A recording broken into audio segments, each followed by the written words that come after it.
Looks like Cody's live, huh?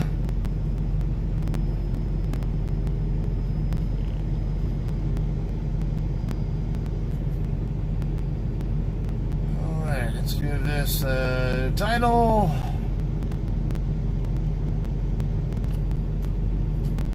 Williams.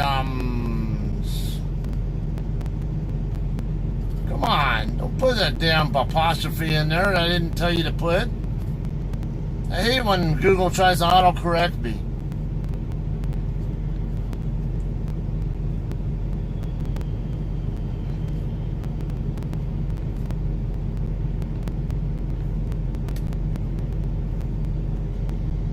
Williams to Casa, New Mexico.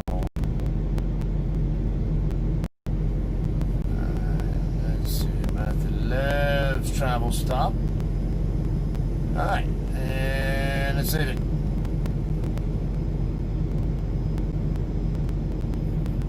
Okay, guys, let me get ready to roll here.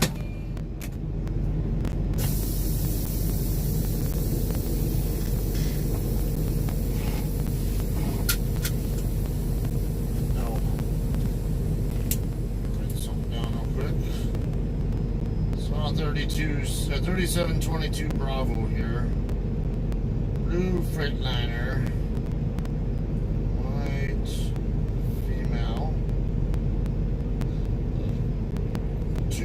Diamonds. Kind of curious who that might be. I didn't recognize her.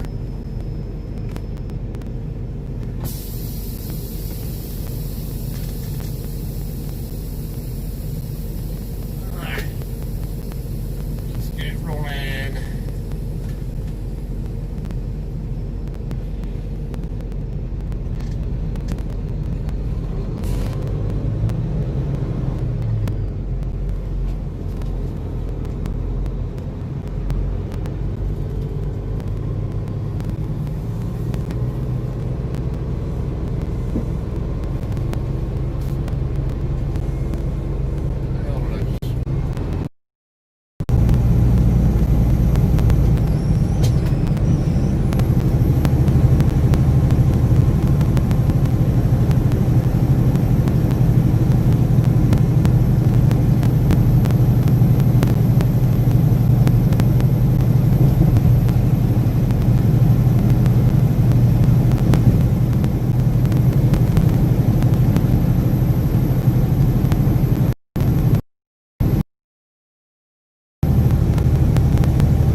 What? No. I'm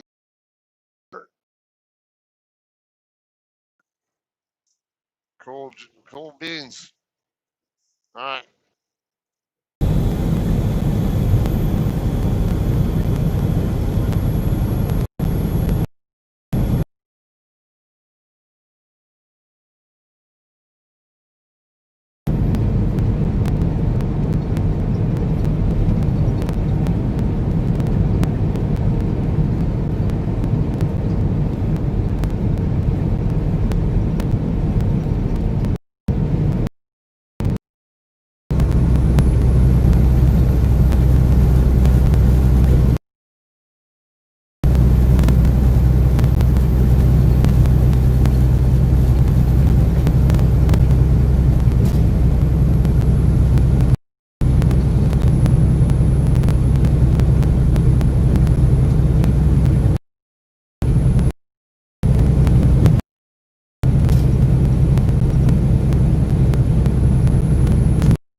too. It's only 62 degrees. Feels nice. Especially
west of Belmont now.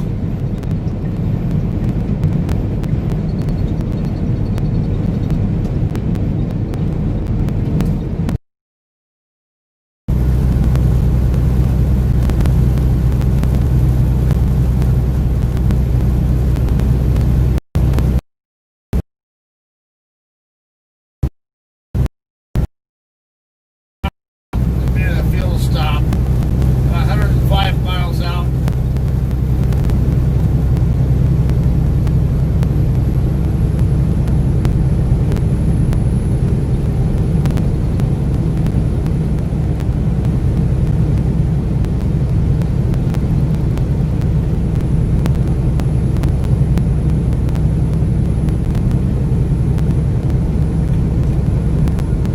Is going to Henderson, North Carolina. Not positive yet if I'm going to take it all the way there. So I'll be running more than a day ahead of schedule with it.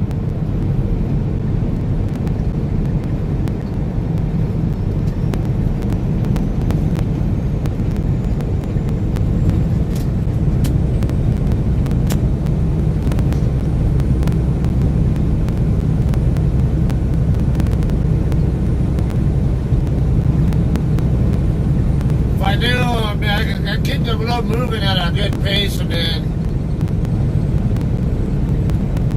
get in there early, and then I can maybe get a conjunction with the delivery if it comes down to that. Reloads.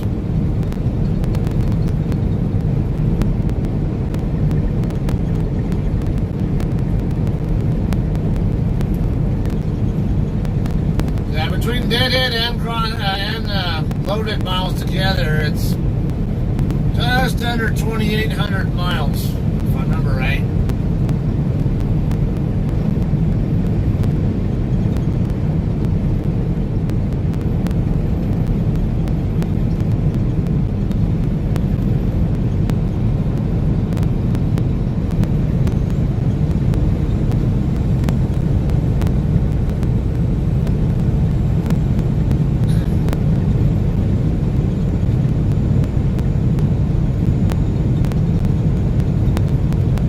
Belmont exit right here.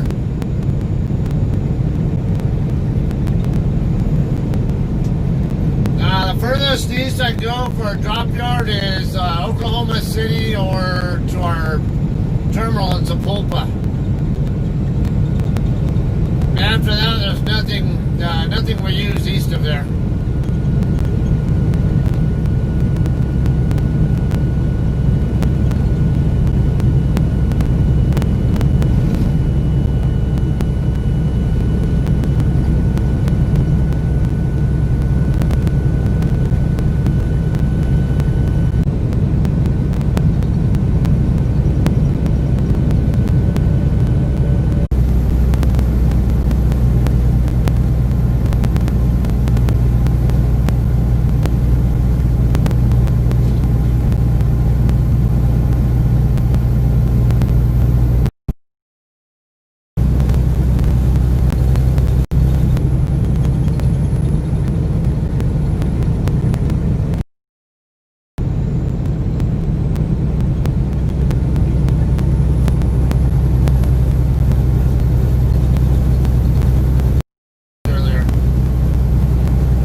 skateboard driver a little more space before I move in front of him.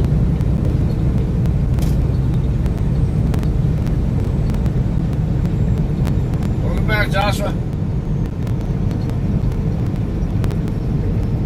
Alright, I'm in Flagstaff now.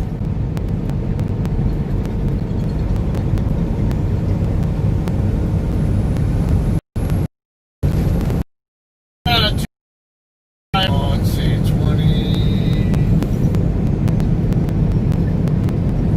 We put about 21, 20, maybe sometime before 21:30. Actually 22:30 because I forgot it switched over to mountain time in New Mexico. Arizona's technically mountain time also, but they don't observe daylight savings time, so they're currently in Pacific time or Mountain Standard Time all year round.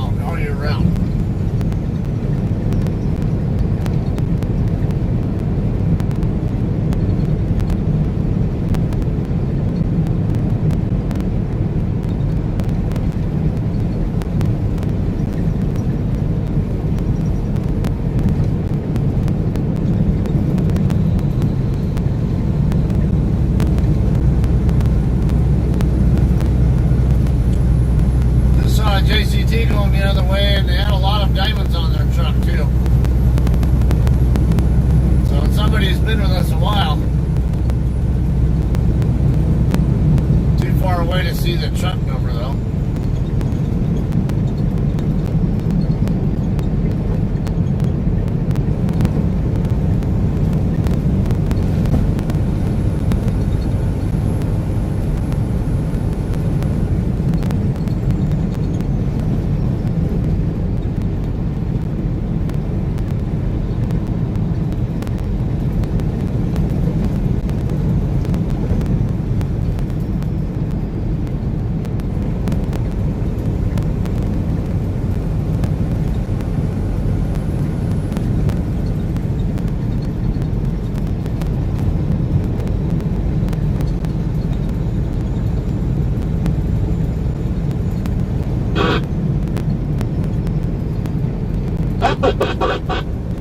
The right lane is closed.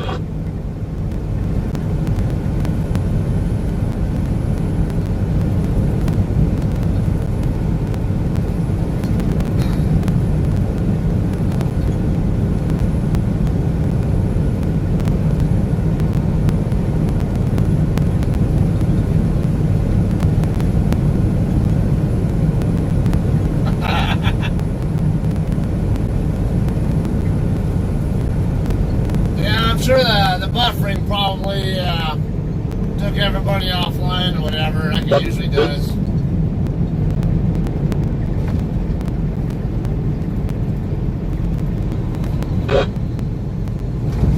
Alright, so Josh, you've never been to New Mexico, have you? Have you ever seen it on, like on footage or anything? Shit, I'm slowing down here. Probably the road construction for the lane closure.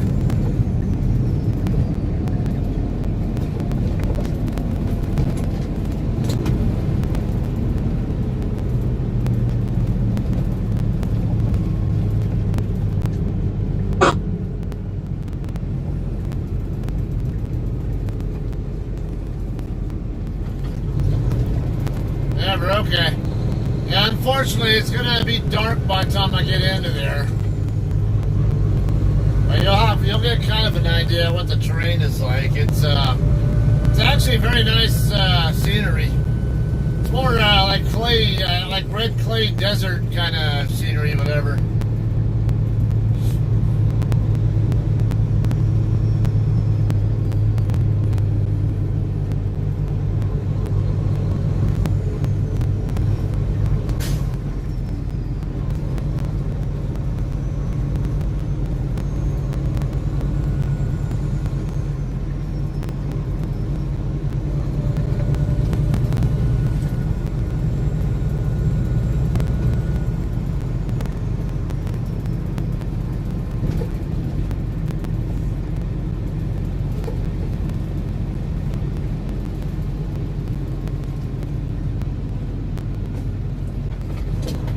they've been doing construction here in the Flagstaff area, so I'm guessing that's what's going on here. Probably lane closure.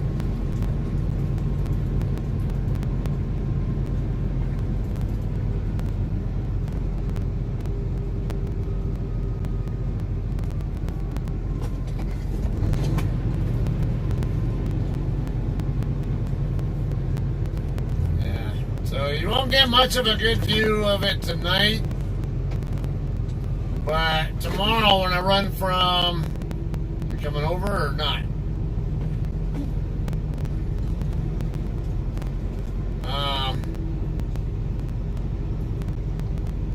Yeah, when I go from Casa Blanca over toward Texas, yeah, you'll get some good daytime view there. Although we'll probably have some sun in our face for a bit, though.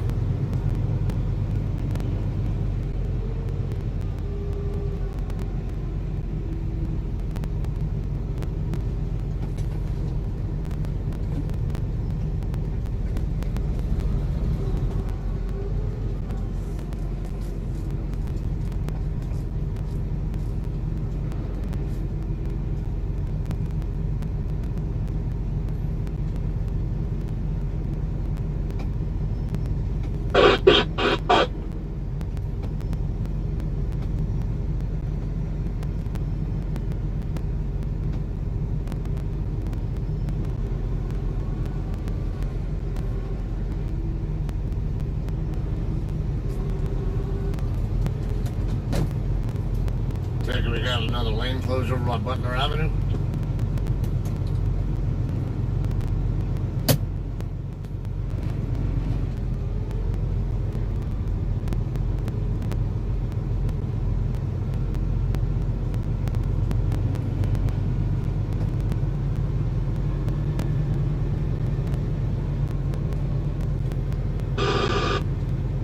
Hardly anybody ever has radios on anymore.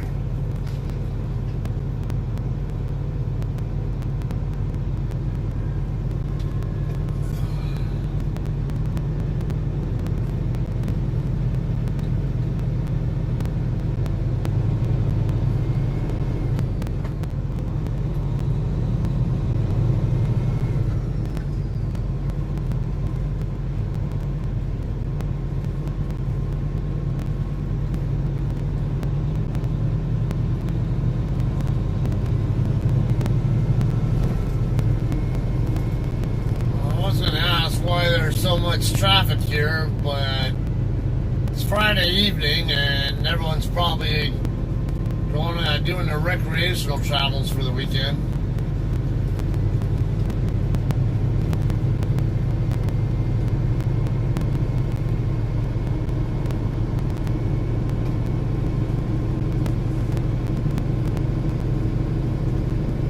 Yeah, Joshua, I go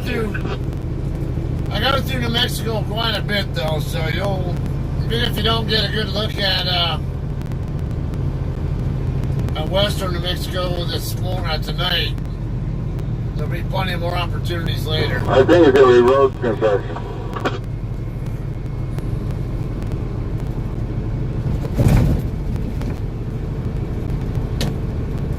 Most likely. They've been having lane closures over by Butler Avenue for this construction.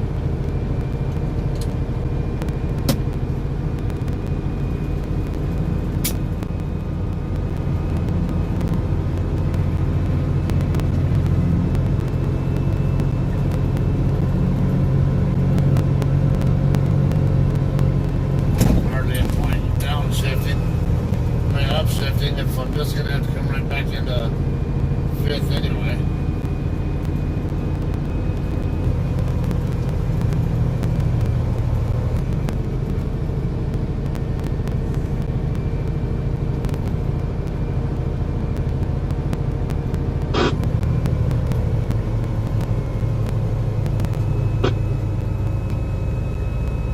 This crap better not screw me out of making it to Casa Blanca.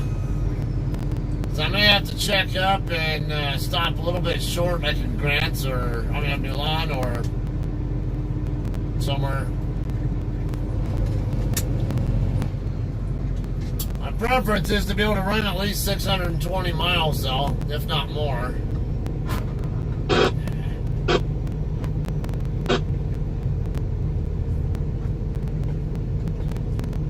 Casa Blanca would put me around, I think, 650 or so for the shift.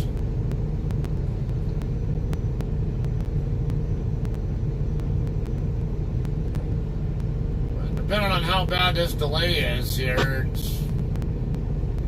that's a problem.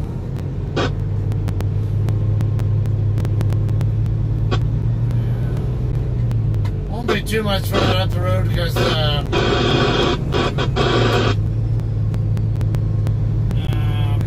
speed limit's dropping here.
Might be right lane closed.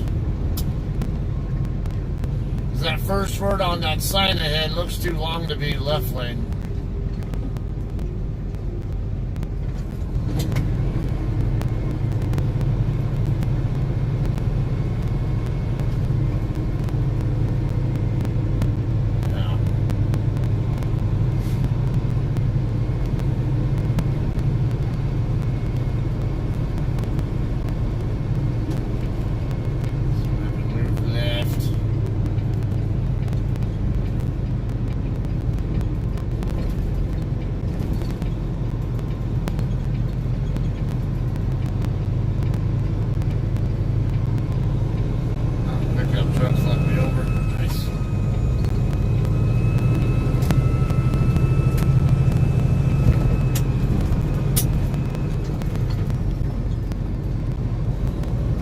Lane is closed.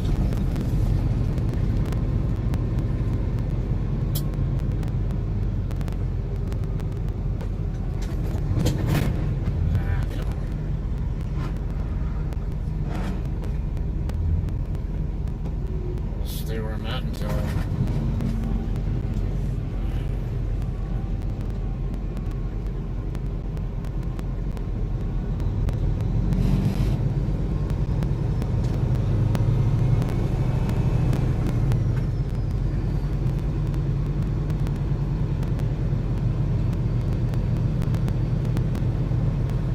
plenty of space. It makes it easier for everybody to get over here when they need to.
Almost comical that this even happens, but considering how much traffic gets off the freeway here at Butler Avenue.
spots over there in the overflow lot at the Little America Travel Center.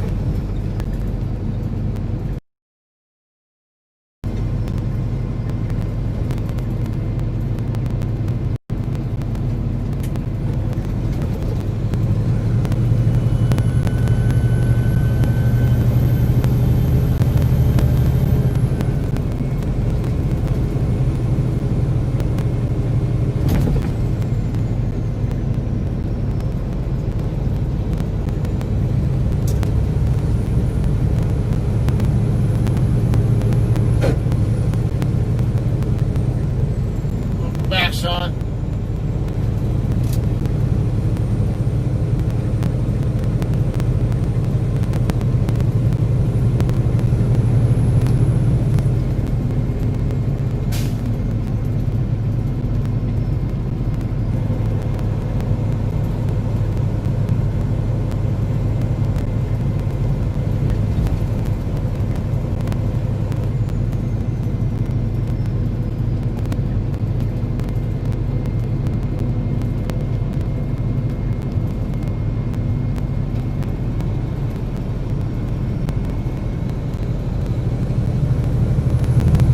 Should be able to get back up to full speed here in a minute.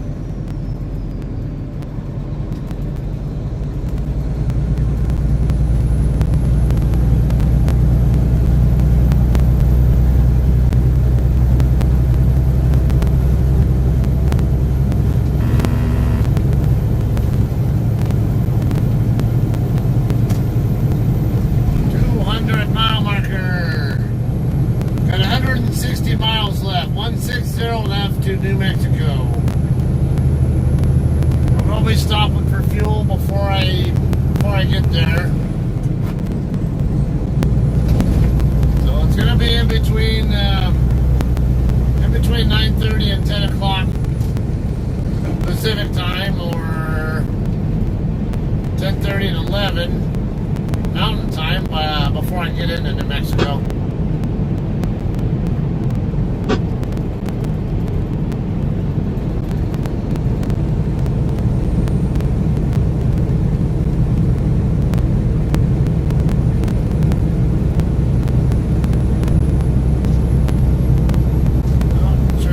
Customer on the other side.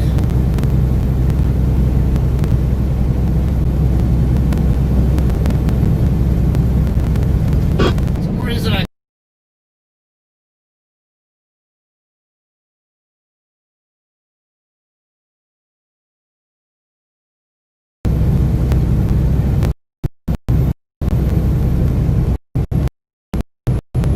about 2 o'clock position. Not in a spot where you guys can see it, but I do see it.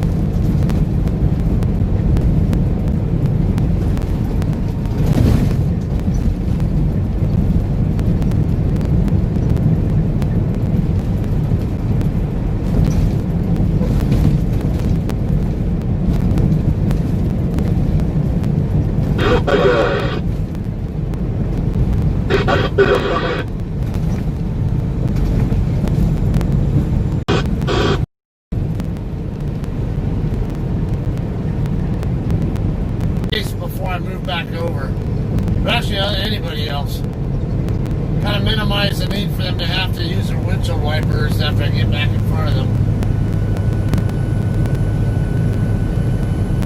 Not to mention, it gives them more reaction space to work with too. If anything happens where they need to react to me for some reason.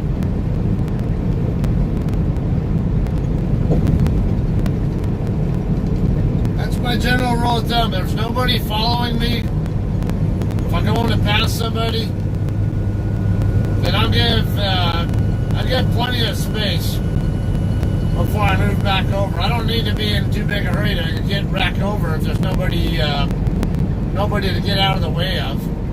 All the space I need to make any adjustments that might need to be made.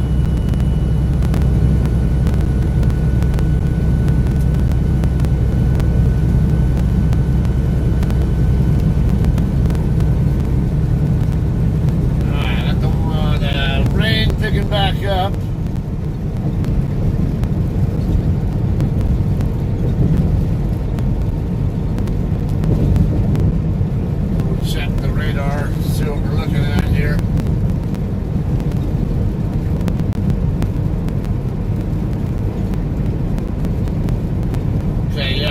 indeed starting to get back into a cell here. This quarter of the radar.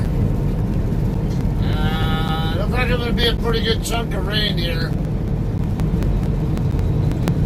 Looks like it's going to be moderate for a little bit, and then it'll settle. Then I'll get into a larger cell. That'll go from light to moderate. Probably be in that one a while. If you're going to stay back like that, I'll just go ahead and take the opening.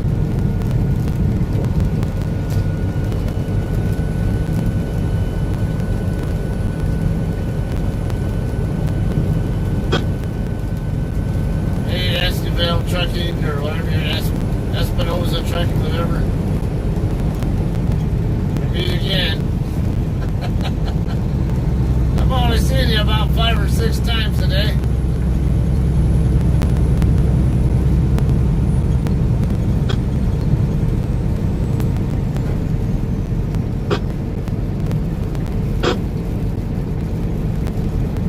Yeah, what's going on over here? A couple of cops over, a couple of troopers over, and then there's a couple other vehicles on the right shoulder. Might have been a fender bender of some sort.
Goes at least to Winslow, from what I can tell, but I don't even know if that's what I'm reading. I see some kind of a city over there where there's a slight, like a slight break or whatever before it picks back up.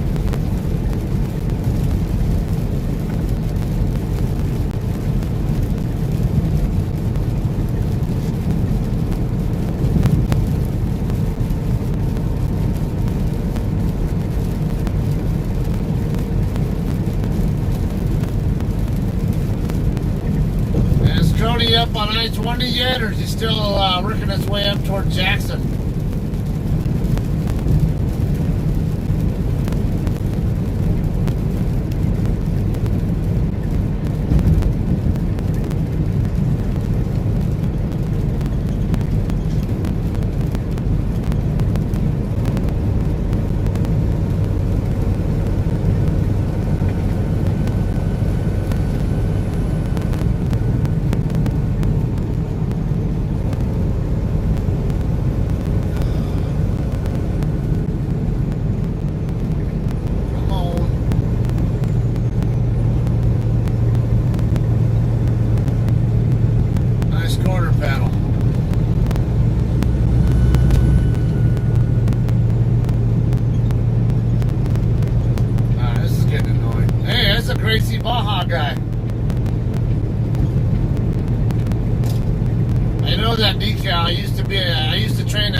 earlier too.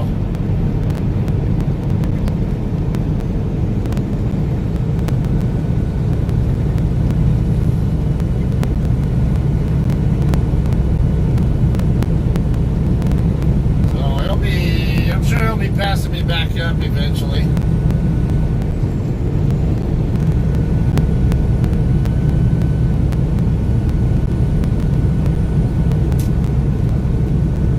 Just west of Tyler. Oh, he's making good. He's making really good progress then.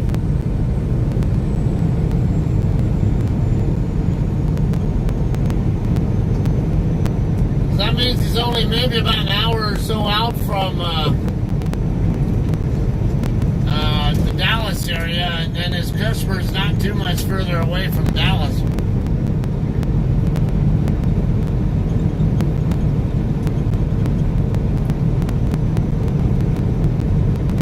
I'd imagine he'll probably be at his customer around 2230 to 2300 time frame.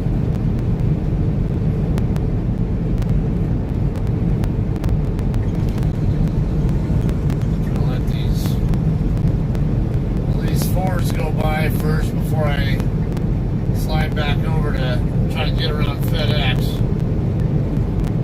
Hang tight, I'm going to fix the jack.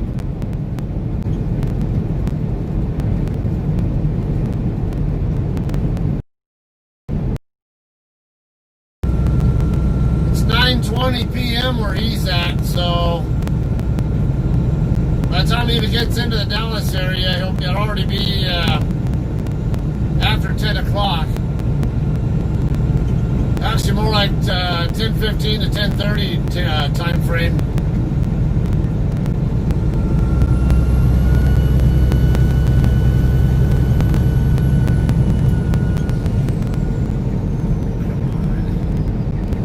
Too much of a jam here with faster people, I think.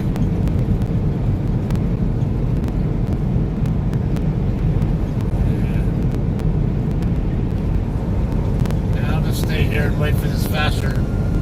We'll wait for the crowd to dissipate first before I go trying to pass FedEx, because his speed is not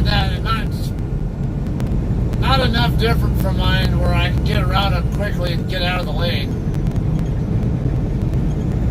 So I can't get around him without holding people up needlessly. It's not worth worrying about 2 mile an hour difference.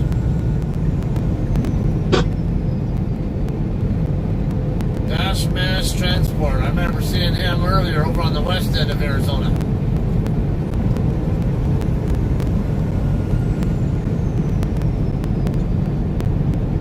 Or was I in California? Leaving Coconino National Forest.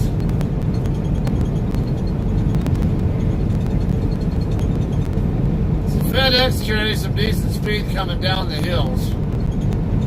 On the flats, he's only maybe a couple miles an hour slower than me.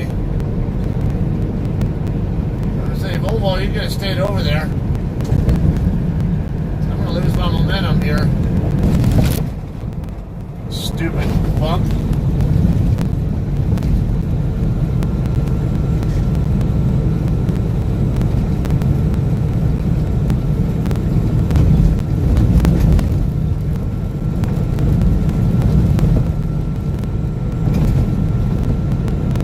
CRST catching back up to me. That's interesting.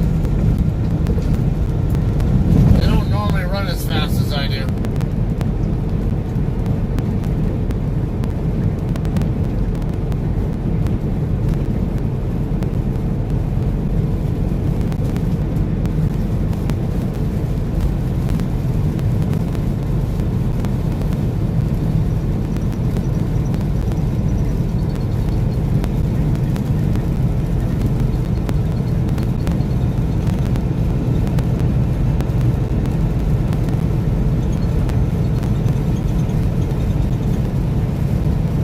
Actually, at 68 miles an hour, FedEx is actually just pulling away from me a slight bit. That's usually what I do to gauge whether to just stay behind somebody or try to pass them. If I catch up to them, I'll drop down to 68 first. If I can tell they're going real close to my speed.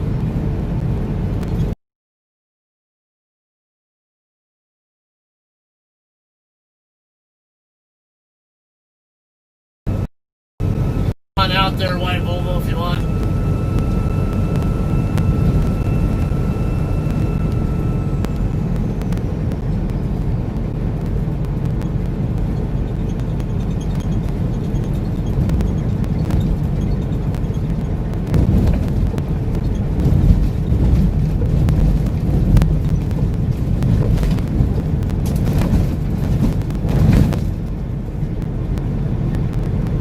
Even just a tad faster, then I'll just go ahead and back off a couple more miles an hour to get better space between us, and then I'll reset back to 68 or 69, and then just stay behind them. Usually, it never takes that long before one of us gets off the road or diverges from our each other's path anyway. Closed ahead.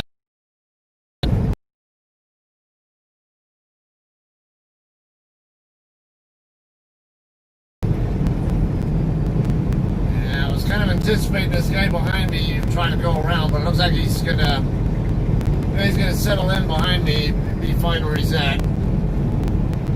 It's definitely nice.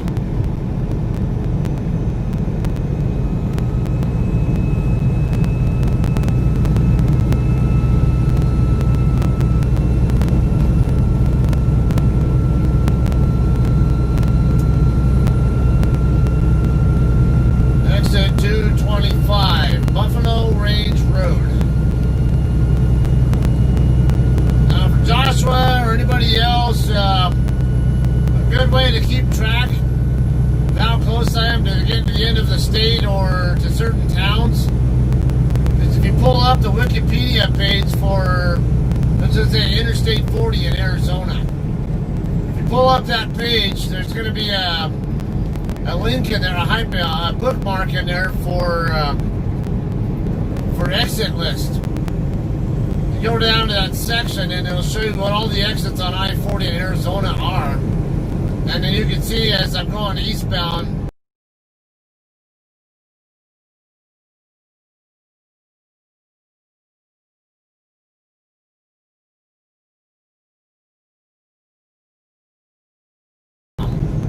certain U.S. highways that you might see on a map.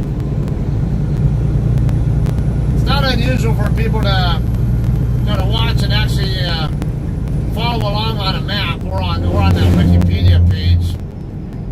To try to keep track of where maybe there's something you see interesting that would encourage you to want to come out here at some point in time in your own vehicle or whatever to sightsee. You kind of learn places that are worth checking out. Where to find them.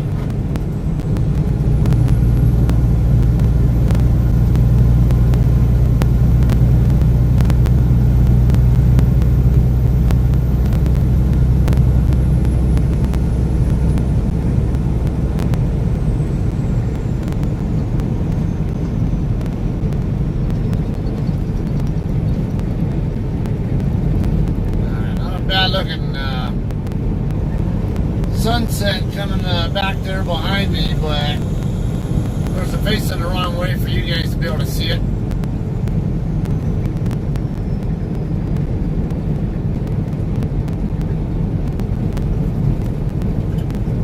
Alright, let's see, is that enough of a turn? I'm gonna give my friend Sean a call back. He tried to call me earlier, but I just put my headset on the charger when he did.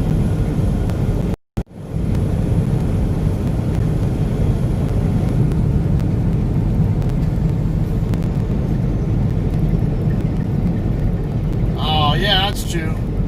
Yeah, because he is heading west toward the sun.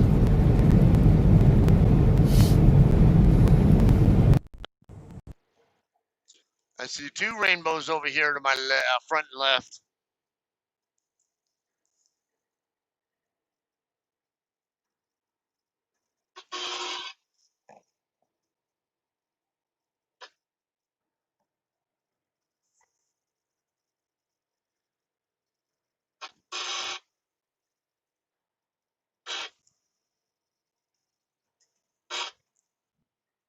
Oh, stop. I don't need to hear that.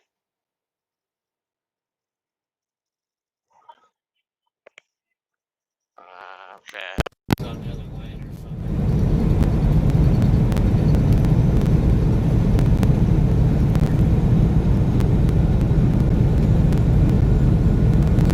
Nice view though ahead.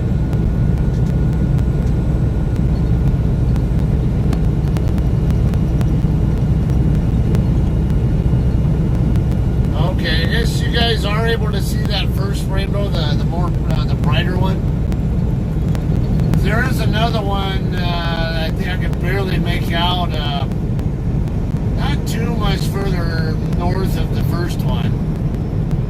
The one that's brighter, a lot easier to see. Can't quite tell because the chat box is in the way. If you guys can see it. About there. Does that help you guys?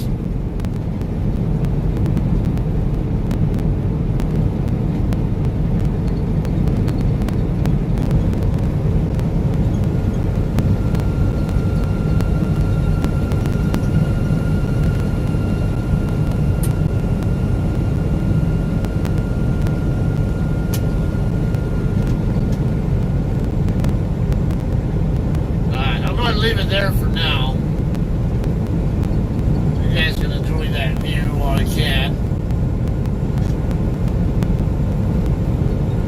Not like you can't still see the entire eastbound lanes. Actually gives you a better view of the westbound side too.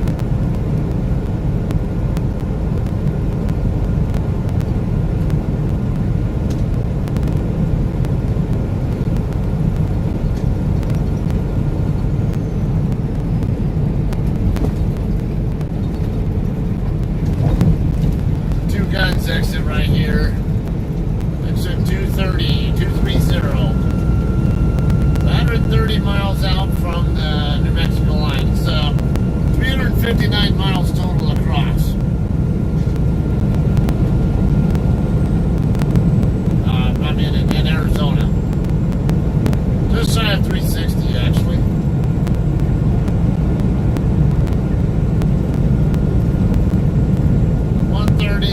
Right around 2 hours out because I do need to stop for fuel.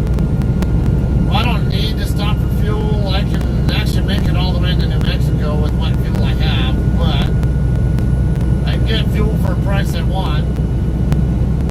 You know, that I'm willing to pay whatever, and okay with pay in Holbrook. So my plan is to get enough fuel in Holbrook to get me to Santa Rosa. Well, not make it to Santa Rosa tonight, but I can stop in Santa Rosa tomorrow on the first half of my next shift and fill up my tanks there for $1.99 a gallon. Because I have $2.14 a gallon right now with the Maverick in Holbrook. Yeah.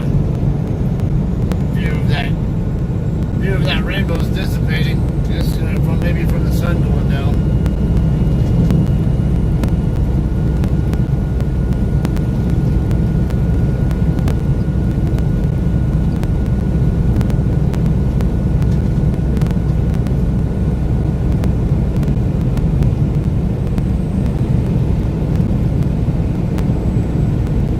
Okay, and as usual, I like to keep tabs on how much on track I am with the time I need to reach the planned stop. Alright, so I have 3:48 left on my clock. 3 hours times 60 miles per hour, it's 180 miles. Add 48 more, that's 228 miles. That's what I would plan for. Okay, so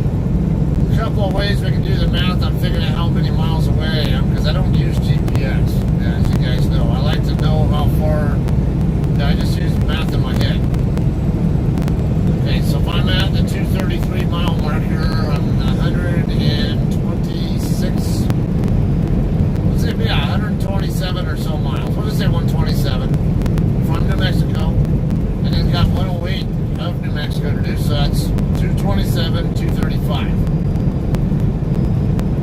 And I said I have enough for, well, at 60 miles an hour, I have enough time to work with to cover 227 miles. So right now I'm about 8 minutes short of what I need at a 60 mile an hour pace. However, I'm currently running at 68 miles an hour.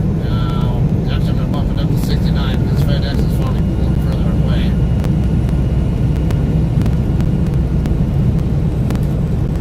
So I will make up some of that time.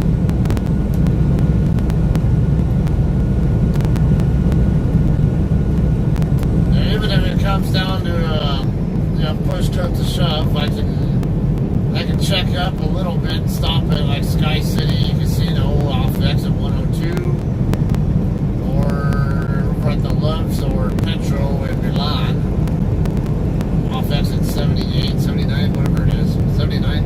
I forget. One of those two.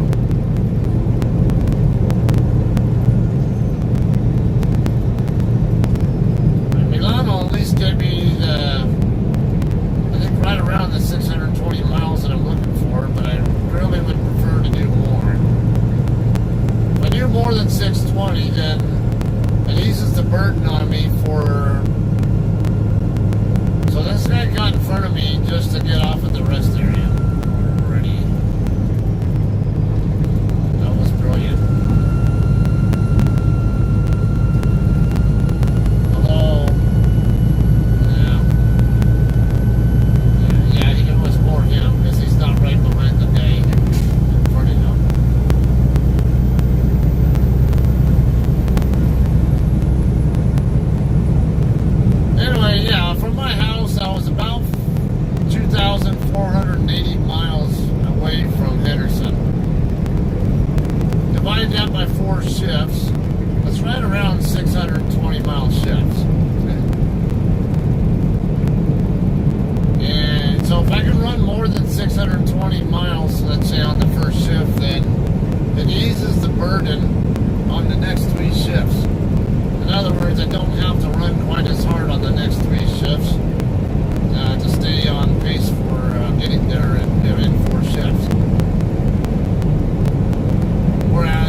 Keep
I'm happy.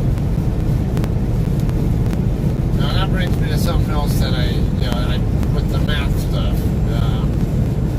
You say on average expect to run about 50 hours, 50 drive hours per week. And then a good goal to reach for. You won't reach it every week, but that's what you'd like to ideally try to get to would be take your covered speed or whatever speed you plan to run at on a normal cruise. Multiply that by 45 to 50. Okay, and then the 45 multiplication gets easier. Now, if I'm doing 70 miles an hour, 50 hours times 70, that's 3,500 miles. So, I try to strive for 3,500 miles if I can, but don't expect it. And if you run down to figure out 45, that's because it's easier to work with round numbers like 40 and 50 and 20 and 30, whatever. So 40 times 70 is 2,800. And then 45 is right halfway between 40 and 50 mile an hour, or 40 and 50 hours. So at that rate, you could just take 2,800. The difference between 2,800 and 3,500, that's 700 miles. And half that distance is 350.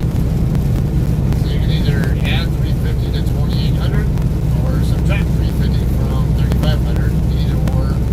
Either way, you end up with 3,150 miles.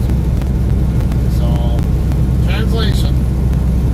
When I drive 70 miles an hour, I ideally like to be anywhere in the 3,150 to 3,500 range on a typical week. Obviously, I can do more than that, and I like to do more than that anytime possible, but I don't expect to get that kind of.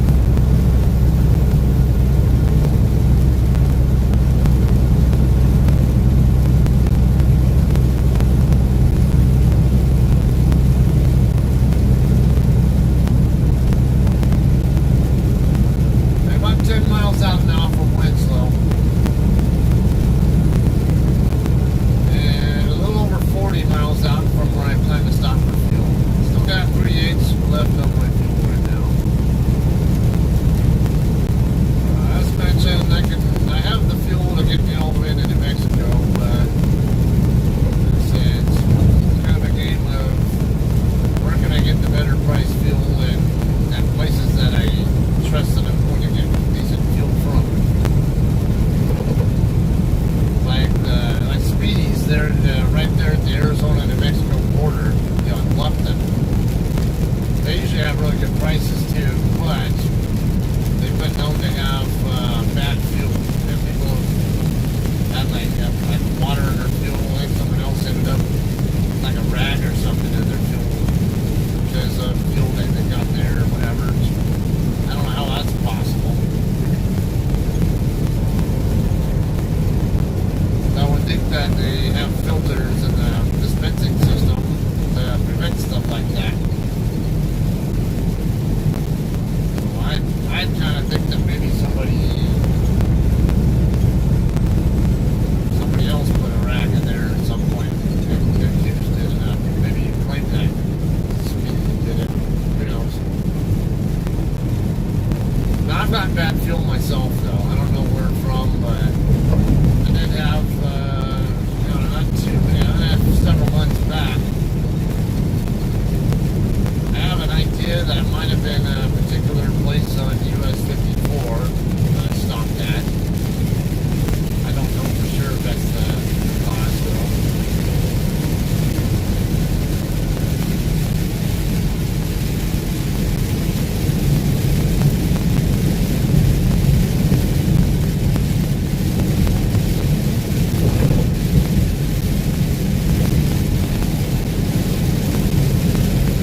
Pretty good here. Switch back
bit faster myself, but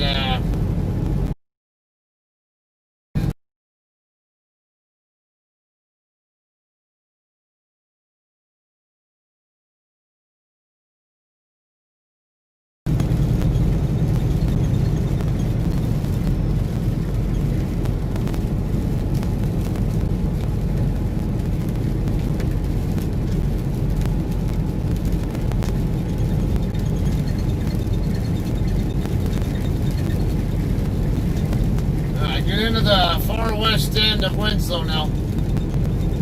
63, 64 degree weather.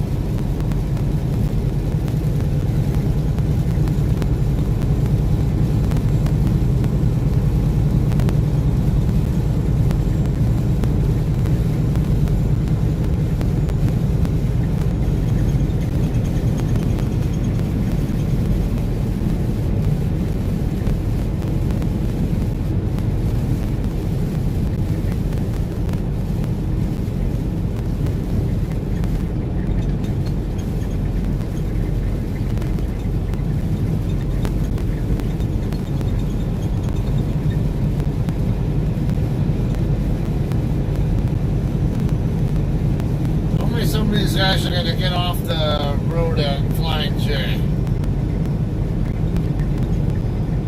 Maybe we get lucky, some of them will get off right here at the, get on to stop at Maverick or the McDonald's parking lot.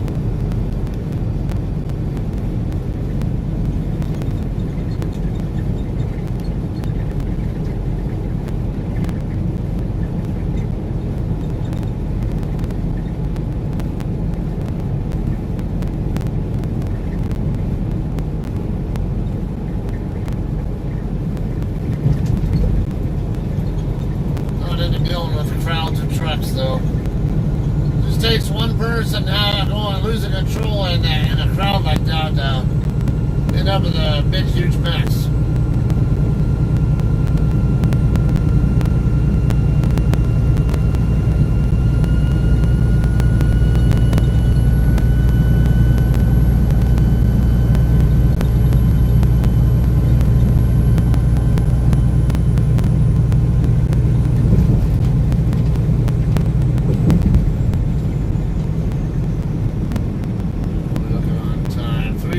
Left, so 208 range. So ideally I'd want to be 100 miles away. I'm actually 105, so I've gained some time.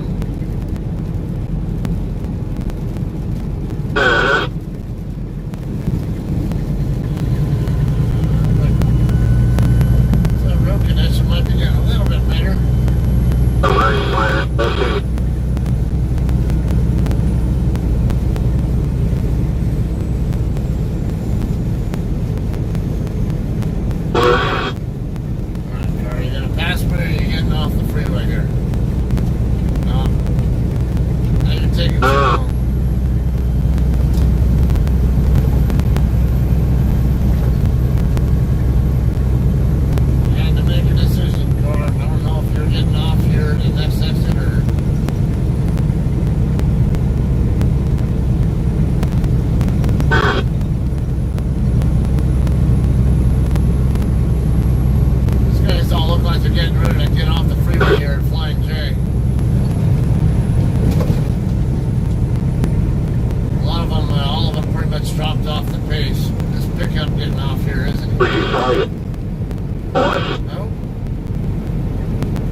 I usually get my fuel at Pilot Flying J if I get it at least, I don't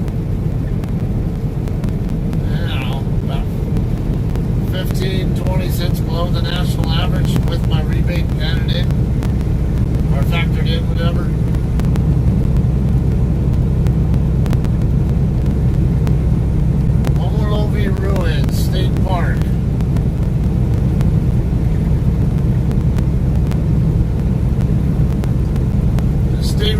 257 north coming up next. It's exit 257, east side of Winslow.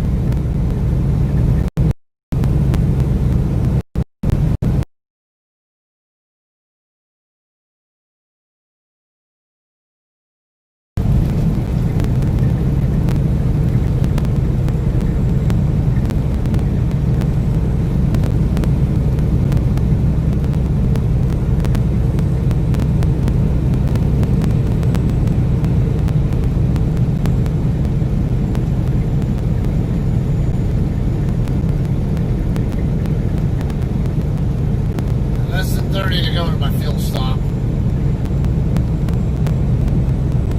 And I'll have to figure out how many gallons I want to make sure I buy to be sure I can reach Santa Rosa. I'll still have enough fuel for over 100, at least 100, more than 100 miles of driving still, but so I can factor that in. Okay, so Maverick and Holbrook is at exit 286.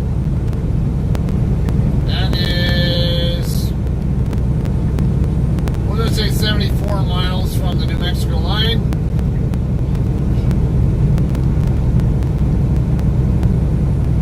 I need to get to exit 267.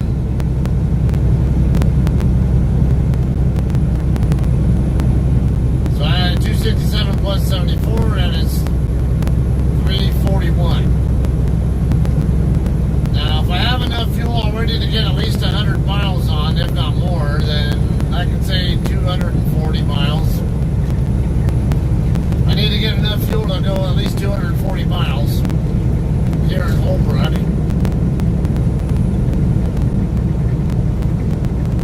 Find out by 7, and well, actually, I don't get quite 7 miles per gallon, but 24 divided by 7 is 3, let's see,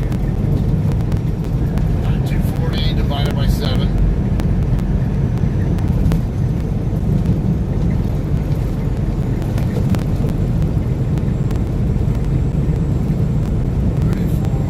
So 34 gallons and change. So I would probably give it, maybe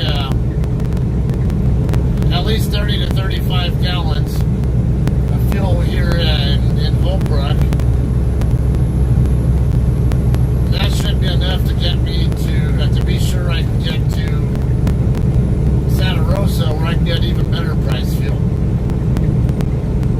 So this is where being strategic with your fuel purchases can really help you out. Why would I buy 100 plus gallons of fuel at let's just say 220-ish a gallon, when I can get at least 70 to 80? Well, actually, I'm going to get more than 100 gallons when I do stop. Or if I were to fill up right now, I'd be able to get at least probably at least 110, maybe 120 gallons before I top off. I don't know, maybe at least 110, I would say. So I could get at least a good 85 gallons, 75, whatever, at a $1.99 price instead of a $2.20 price. Let's say about a 20 cent per gallon difference. So 75 gallons of fuel at a 20 cent per gallon difference, that is about a $15 difference in price paid for the fuel. Getting the same fuel, it's just getting more of it at the cheaper price instead of the higher price.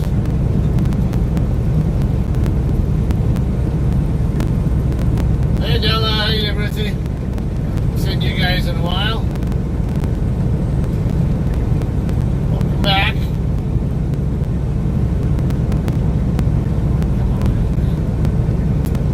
The super trucker catching up on me and affecting my ability to get around Estes.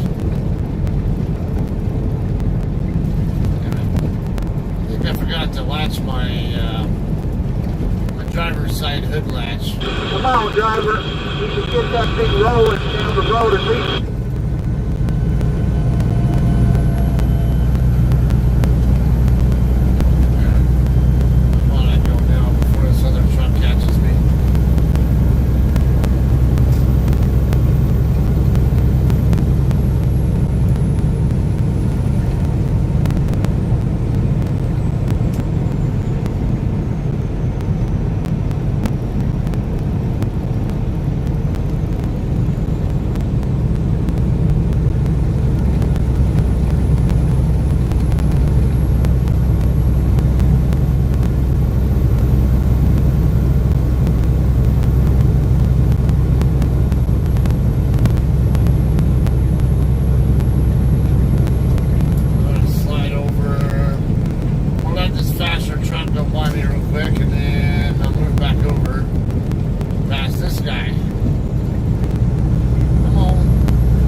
Just about literally an entire month without spending time on 40. You know, and I was doing loads across I-10 or along the I-80 corridor. You know, like going up to Utah or Washington or wherever. You know, and then of course from Utah all the way out to New York City.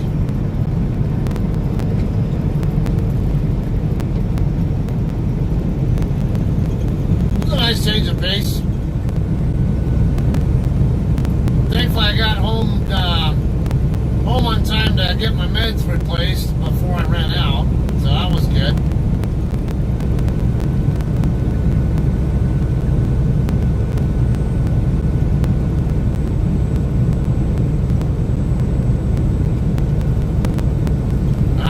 This load is going to Henderson, North Carolina. So be all the way across country. Hey Matt, how you doing? I think I might have seen your old truck going the other way earlier. I know it was a blue Kenworth, but I couldn't tell if the truck number was 3988 or 3986. I know you were 3988. It had a B Bravo letter on it. I don't know which, but I couldn't see what I couldn't completely couldn't clearly figure out what the last number on it was. I thought it might have been yours, but I don't know.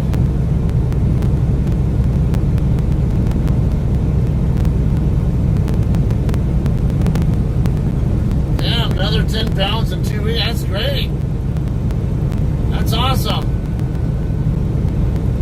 Okay, now I remember you saying your goal is to get, I think, down to like 240 or less or something like that. And I think I remember you saying you were still over 3. So are you like just right under 300 then, or?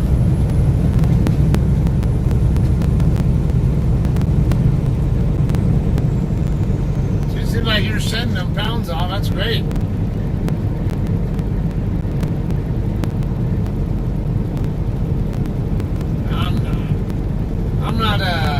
I'm not a body shamer either. And there are big people out here, and there are people who actually have a attraction to big people. But obviously, there's the health concerns with that.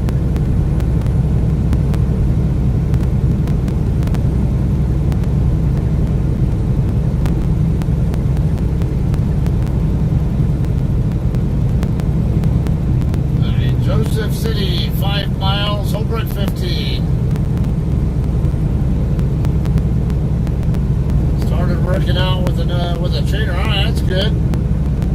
So, all right, at 3:30. Okay, so you got about 90 to go to get to your goal. Then, if I'm not mistaken. So you did say about 240 or so is what you wanted to get down to, right?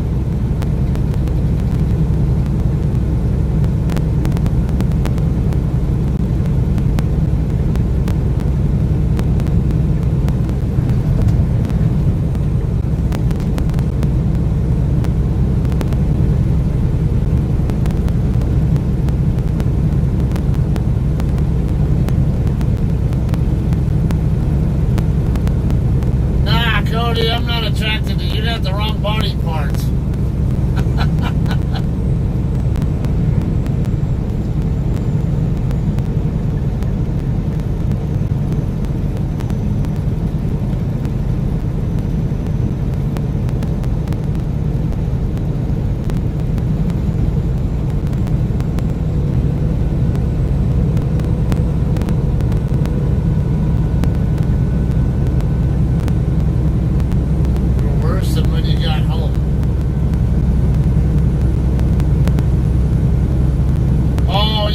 Because you had the incident, so maybe it was 3986 then. I don't know.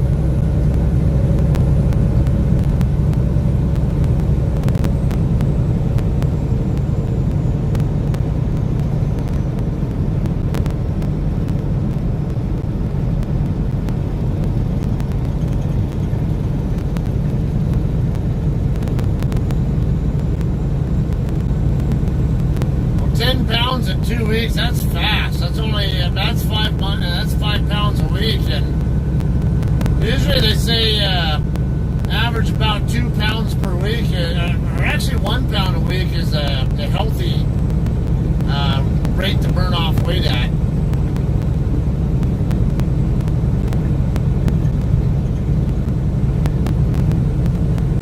I assume there were dietary changes going on there too, right? Not necessarily, well, I'm sure there were some differences in what you're eating, but also maybe the portion sizes, and then when and how exactly you do the eating. Because I don't, a lot of people don't know that. Actually, you can effectively have, like, say if you're a guy, you can have a 2,400 calorie a day diet, and depending on how how you consume those 2,400 calories, it'll make a difference in how many calories you burn every day too, and you're not doing anything. If you have a sedentary lifestyle, for example, then okay, now usually when you eat food, it takes your body about 200 calories to go through that digestion process. You know, or to get your stomach turning and working all that and producing all the saliva and putting it down into your intestines and all that kind of crap. But usually elevates your metabolism from your metabolic rate from the basal metabolic rate to an elevated rate for about 2 hours, and then it comes back down. And it's said that usually when about 200 calories gets burnt above the basal rate at that point. And so if you eat three times a day, 800 calorie meals, you're basically going to burn 600 of those calories just from digestion alone. But then you still have the other 1,800 calories to burn throughout the day or do an extra activity or whatever. Whereas if you eat the same 2,400 calories, but let's just say you do it in 6 sessions of 400 calories each, now you basically give your chance to elevate its metabolic rate, and then as soon as it settles back down after a couple hours, you eat again and let it elevate your rate again. What happens is you end up burning 1,200 calories instead of 600 at the end of the day. And then you only have 1,200 calories to burn instead of 1,800 from other daily activities.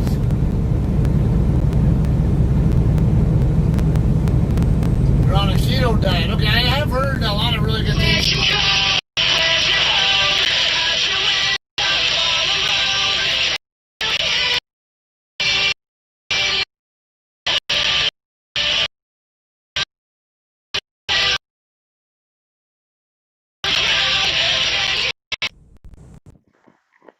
Hey.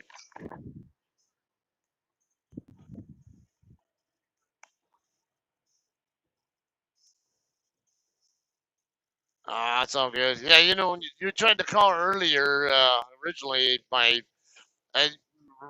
not long before that, Dora called, or actually I called her, and then right after I started talking to her, my phone started chirping that it was almost dead. So then I had to put my phone on the charger right after I talked to her, and it was only like a minute after I did that when you tried to call.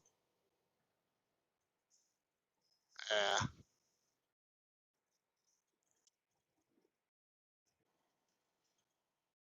I'm gonna be stopping in Holbrook for fuel pretty soon. Uh,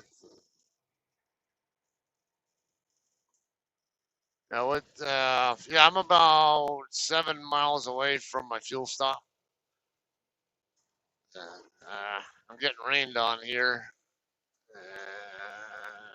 It's gray. It's lollygagging. All right. What kind of weather you got there?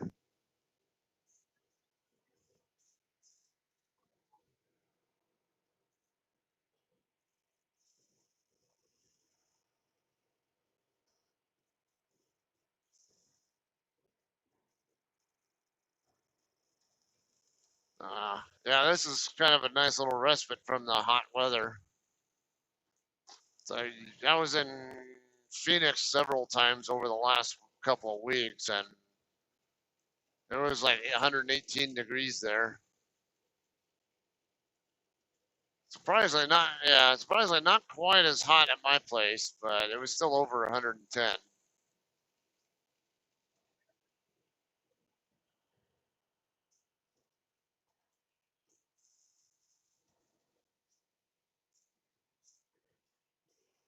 Yeah.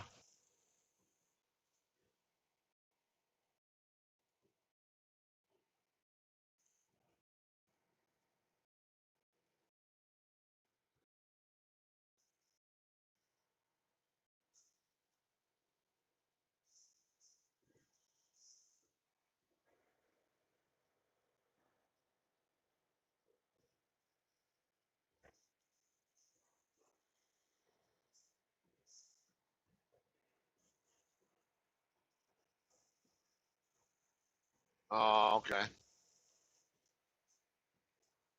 Yeah.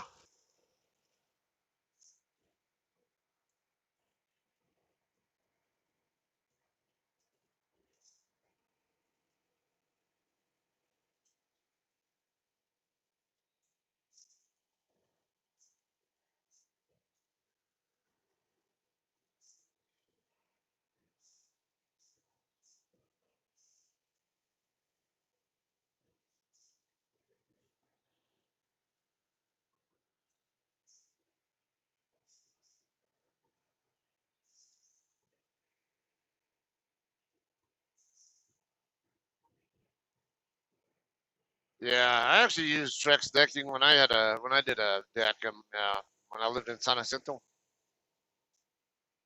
Yeah, I had a good time doing that one. Actually, my friend, my next door neighbor was a carpenter, so he and his dad actually did the grunt work, doing all the, you know, building the deck. I actually designed it myself, did all the permit planning and all that kind of stuff for it. Yeah, paying the permits, whatever, and then I gave him the design spec on it, and yeah, he and his dad hooked me up. It was a really nice looking deck too. No, yeah, mine. That deck was. Damn it, you piece of shit! Fucking hate people like this.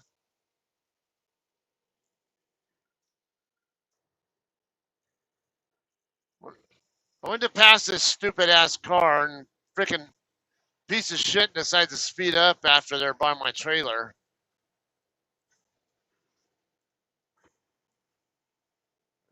Freaking piece of shit slows back down in front of me again. I'm gonna high beam him. Anyway, yeah, mine was 25 feet wide by 13 deep, something like that. No, yeah, yeah, I ended up getting all the material. Yeah, we just went to the lumber yard, bought all the material I needed, and then I had a good time doing that project.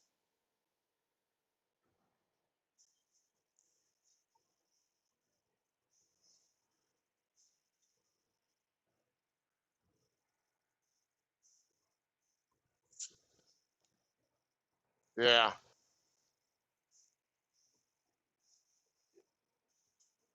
yep,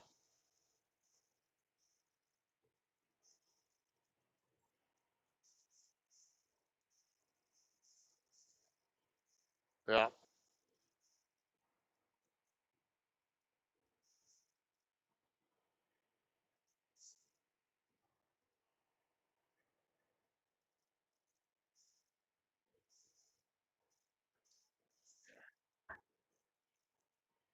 Because you own or rent, I forget.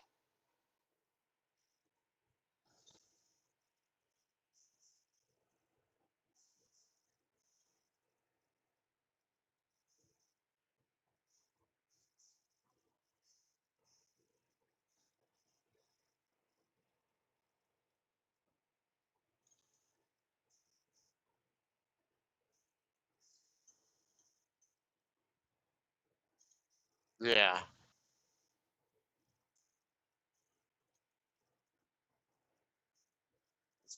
probably not even permitted then, right?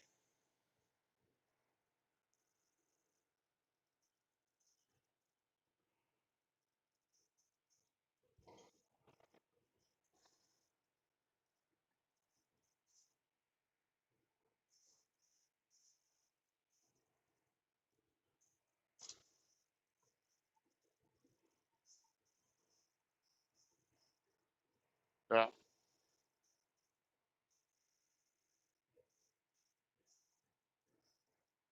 yeah,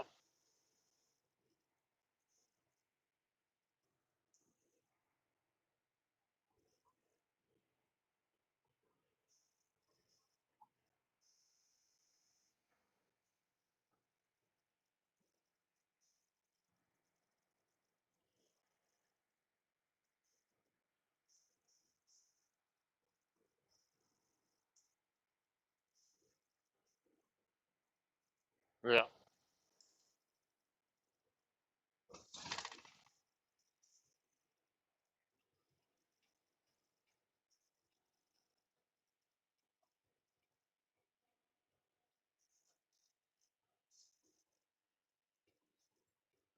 Mm-hmm.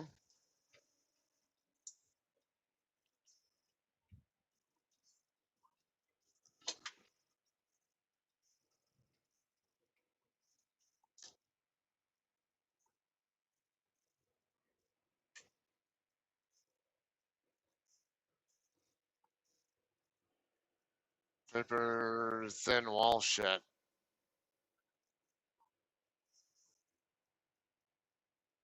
Oh, like faux wood or whatever.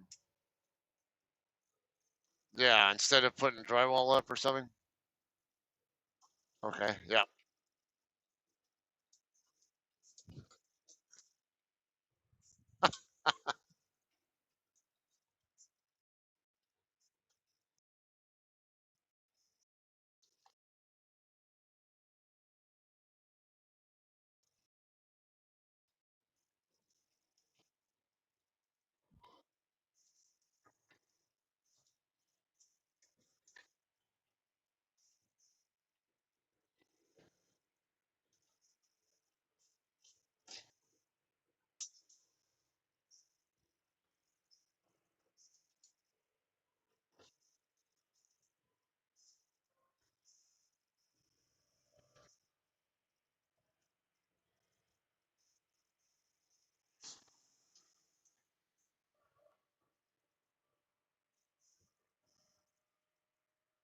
Yeah.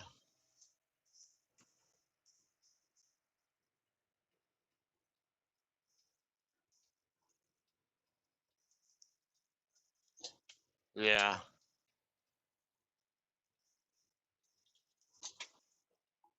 No, it isn't.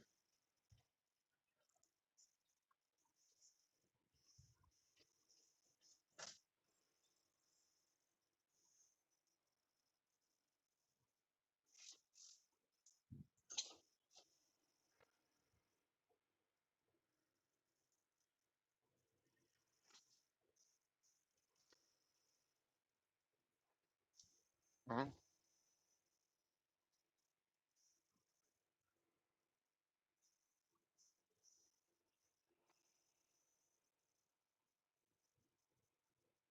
Yeah.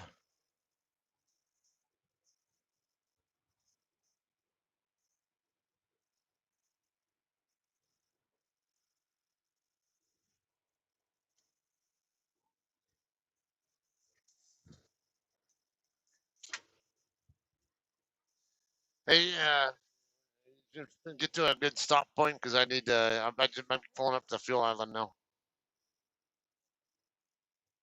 Yeah, that's fine. All right, so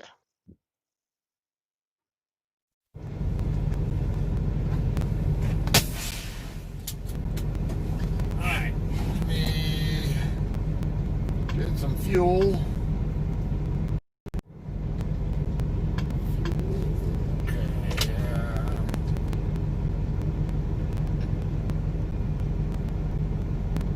Let's see if an A3. Yeah.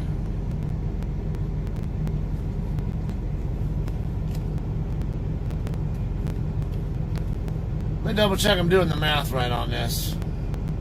Want to make sure I get the right amount of fuel to make sure I don't have to stop again. Let's see. Yeah. 5 by 6.7. Yeah, I can get we'll get about 40 gallons of fuel. That should be enough. So, all right, hang tight.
back.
Fix the...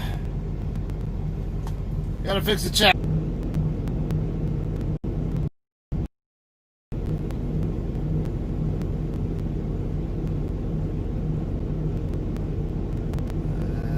Let's see. Oh, okay. I didn't know about the trailer tires getting caught in wet grass. So the wet grass is what caused you to hydroplane, I guess. All right. Yeah, all I knew is you were on your way over by the Walmart DC in Clarksville and just a few miles away, whatever, when it happened. That's it. Didn't know that it involved going off the road. So I got so my truck is totaled. Glad you were okay. I guess they blamed you. Alright. Hey, how you doing, David Estrada? Alright, look like we're all caught up there. I'm going to go ahead and turn back around. Let's get back on the road. Okay, I have 256 to work with. That is just under 180 mile range. Let's see, what did I say it was? 74 miles plus 108. So 182. Alright, so it should be, I mean, because I'm going to recover some of that deficit running across, so as long as the weather cooperates. Plus I'm going to lose a couple more minutes here getting to the freeway, but hopefully comes.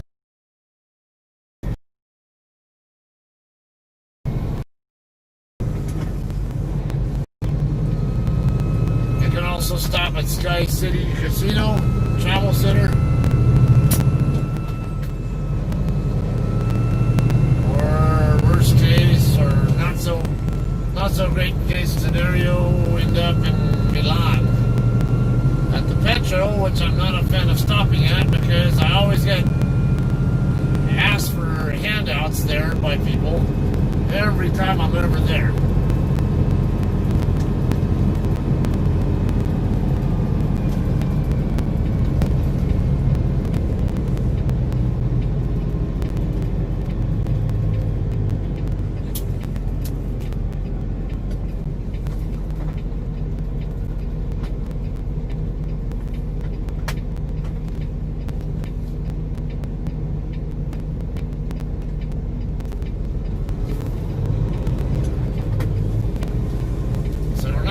In to see if people being just right, just the wrong distance away to where I can't make a turn.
There with my trainer. We're going to stop there to, just chit chat for a little bit. And some guy came up and started asking us for money. Then he came up again just before I was leaving, trying to ask again. I'm like, dude, I told you I don't have cash.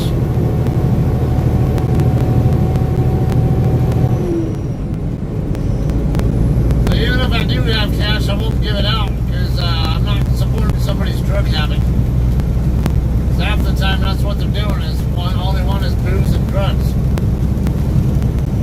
I'm not stupid.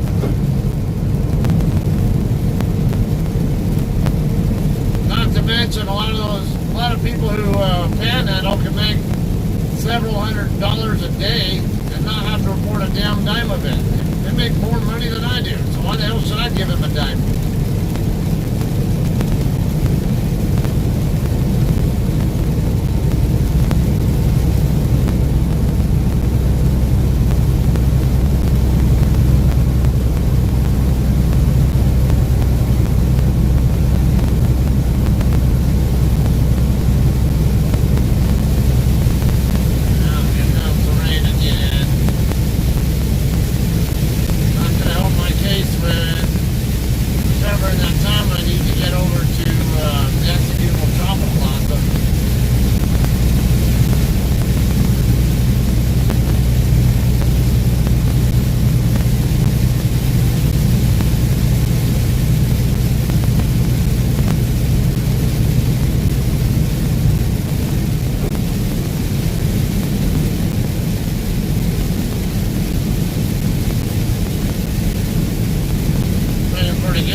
almost heavy, but not quite there. If I don't have to have my windshield wipers on full at the highest speed setting, it can't be that heavy.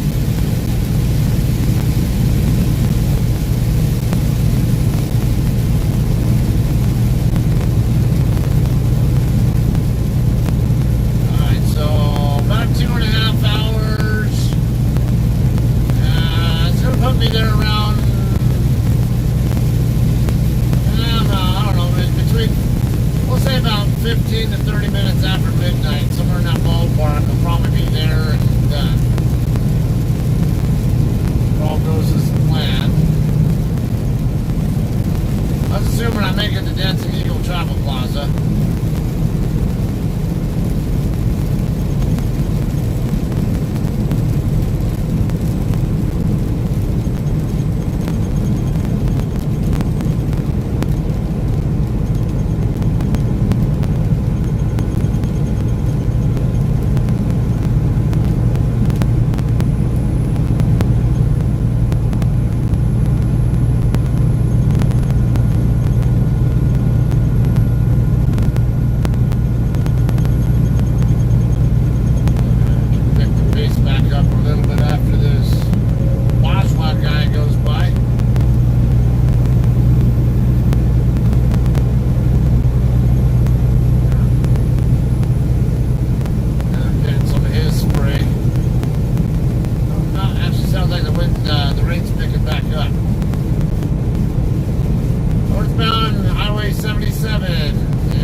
Anymore, but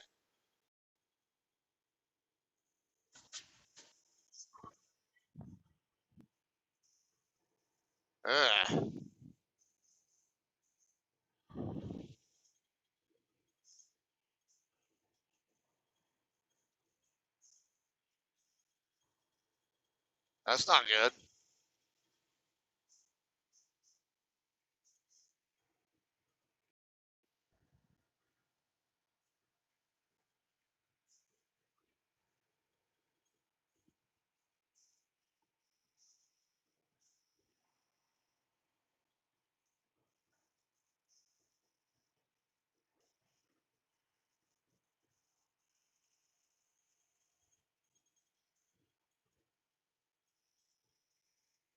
Yep.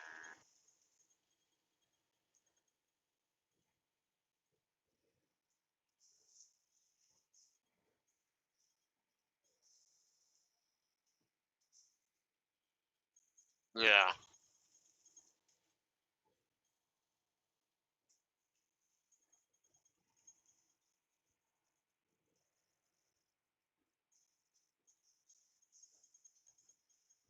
Hmm.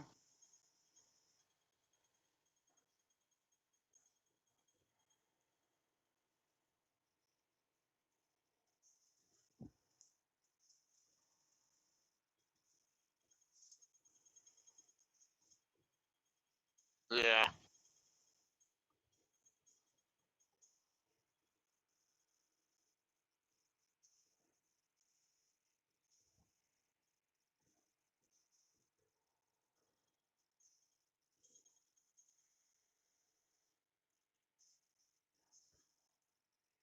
So speaking of Armin, now is anything improvements there in that situation there?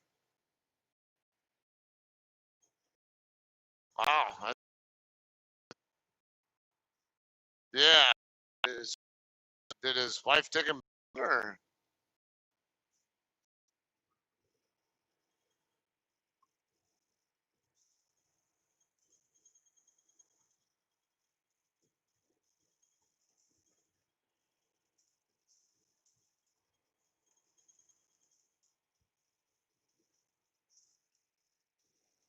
yeah.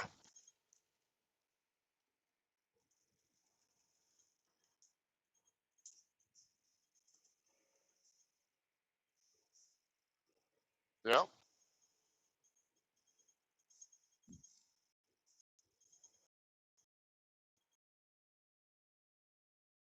That's good. Shit, I had 2 drinks just this week. I mean, when when I was on home time, which I was only there for a couple, like a basically 34-hour reset. But of course, you know me though. I don't normally get drunk ever.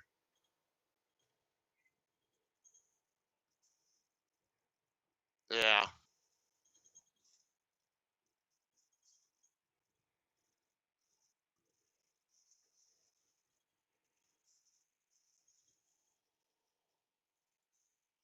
To put it.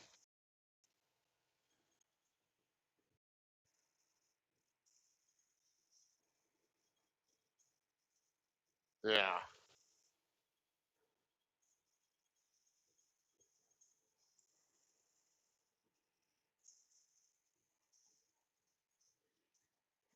Damn.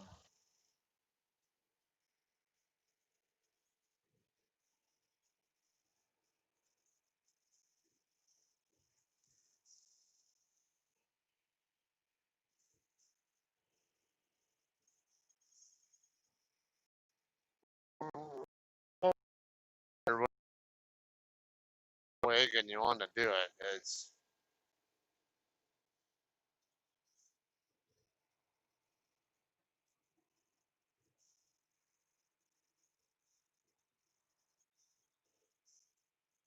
yeah.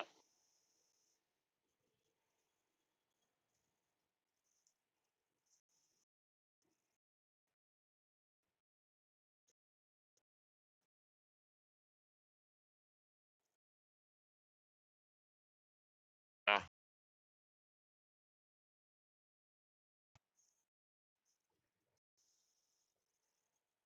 I remember those days.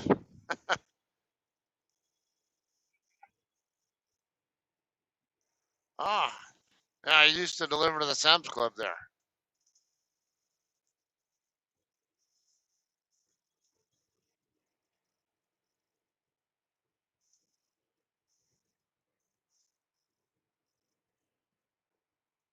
Yeah. Jackass. I'm wondering how close that is to where the Sam's Club was that I used to go to.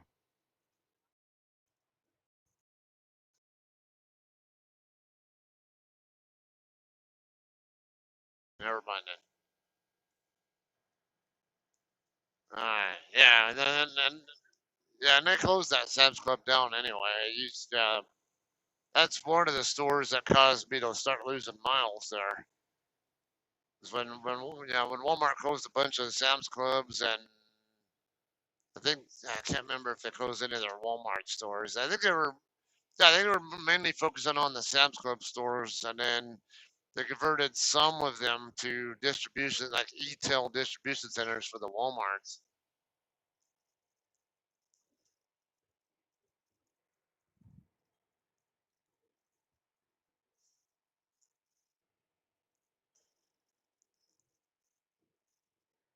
Yeah, no, this would have been a store that I delivered to.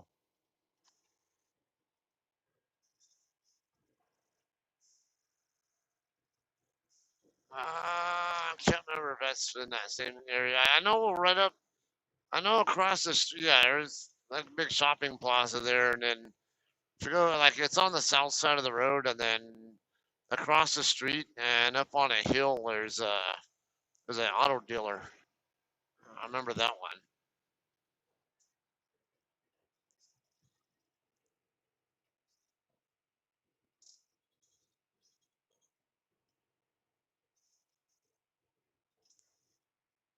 Yeah,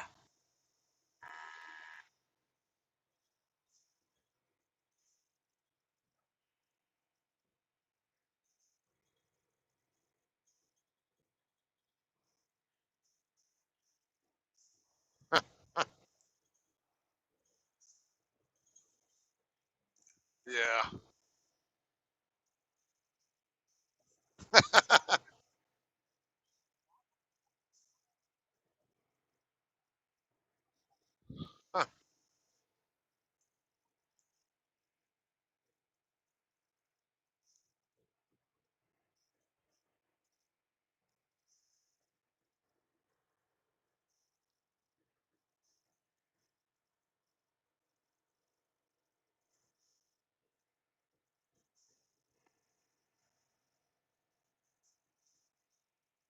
yeah,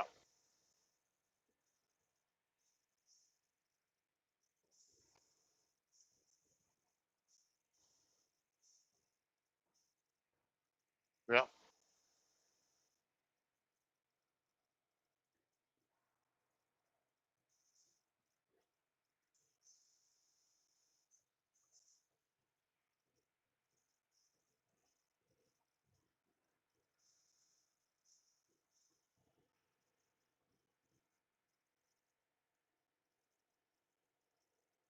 yeah. It takes a lot of commitment to do that, though. Yeah, a lot of mental fortitude. Because most people, have a miserable time trying to overcome that.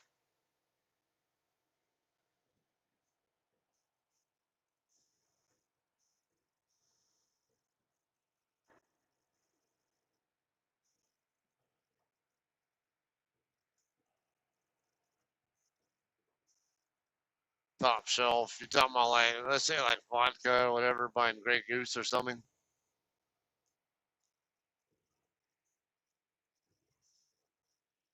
Yeah, or what are some of the other ones?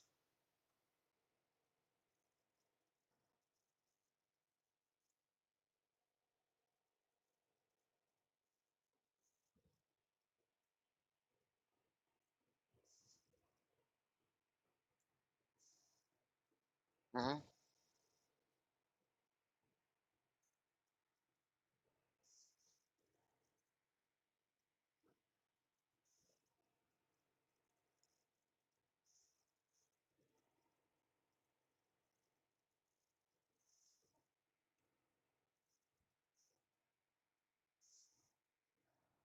Yep,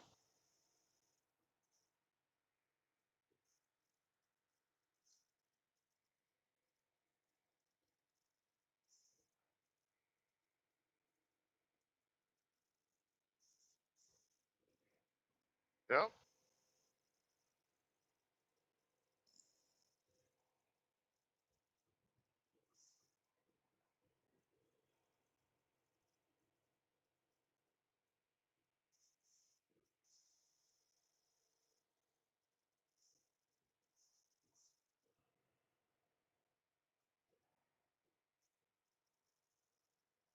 do you find that having your attention focused on other things like say your home projects and whatever else kind of help?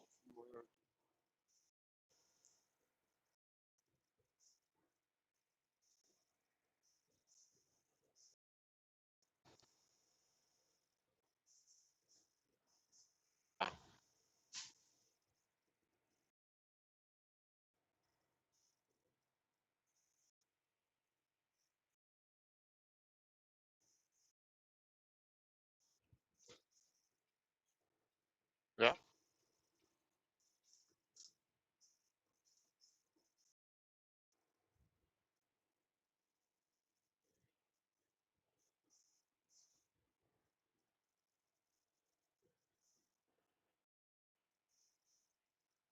Hmm.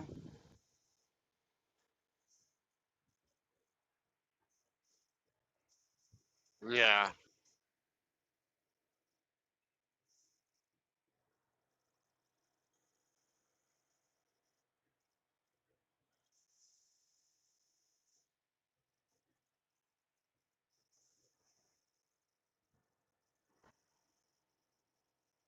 Yeah, whatever helps. Ah. Hey, let me give you a call back because apparently Dora has something urgent to call me about with the boys. All right. Bye bye.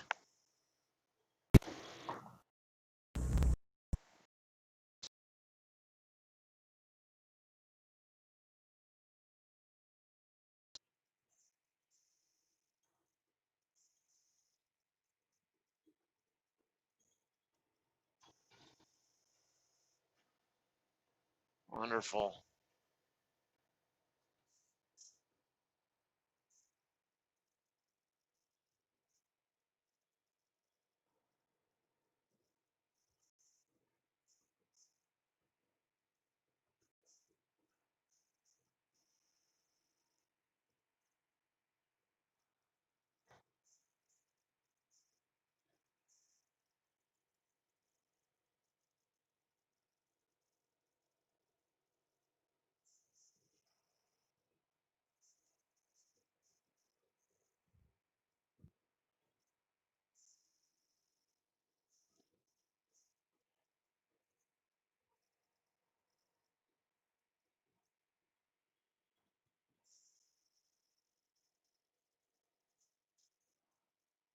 It is.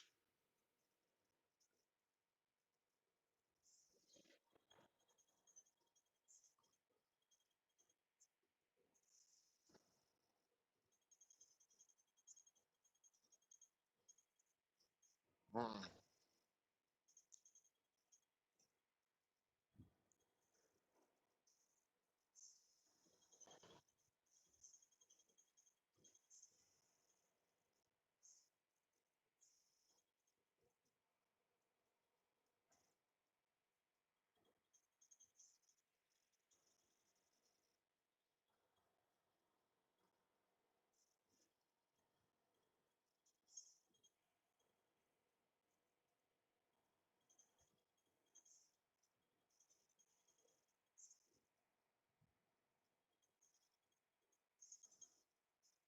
Yeah.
Okay, and then if we move to a bigger place and then they decide to move to Oklahoma City or Oklahoma, whatever, then we get left with a big house that well, it's only just us paying for.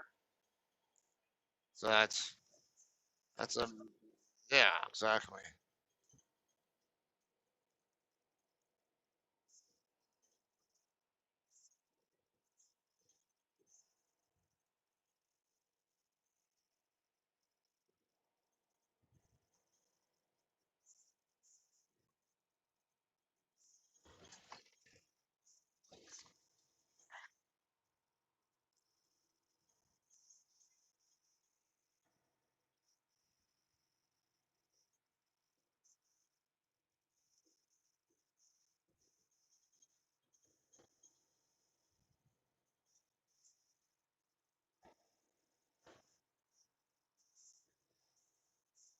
Yeah.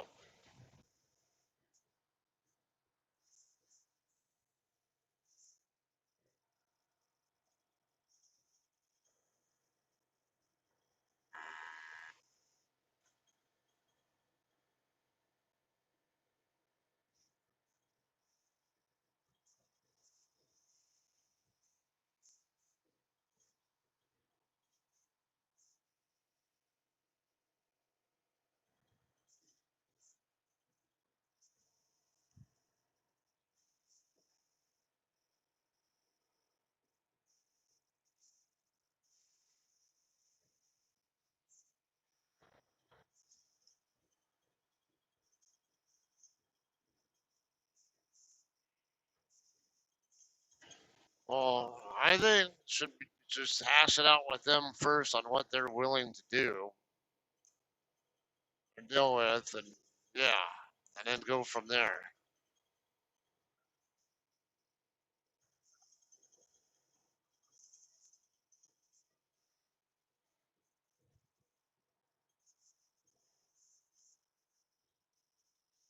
Yeah, you can't sit and wait on that. I mean, I could see maybe wait until tomorrow to talk to her, but then she'll probably be asleep till like 10 or 11 o'clock or some shit anyway.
Okay.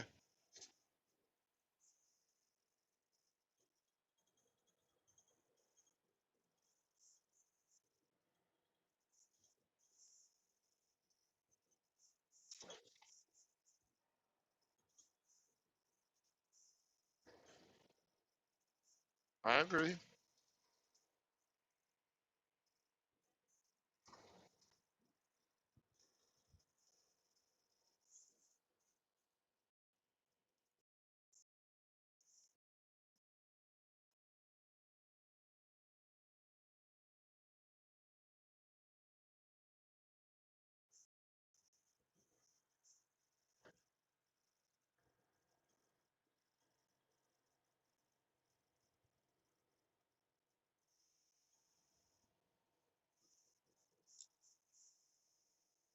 Well, I agree. It's if it's a necessary evil, it's a necessary evil.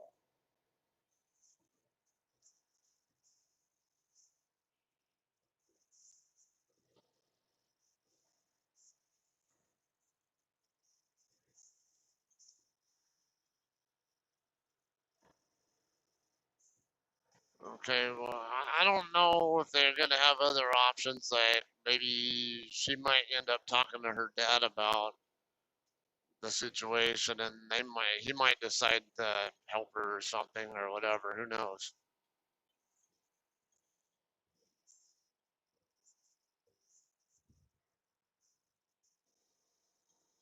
Exactly.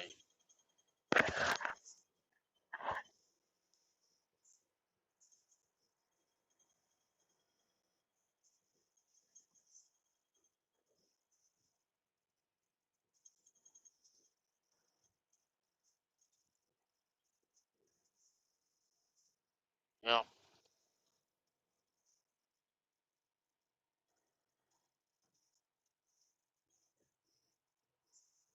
Okay. All right. All right. Bye.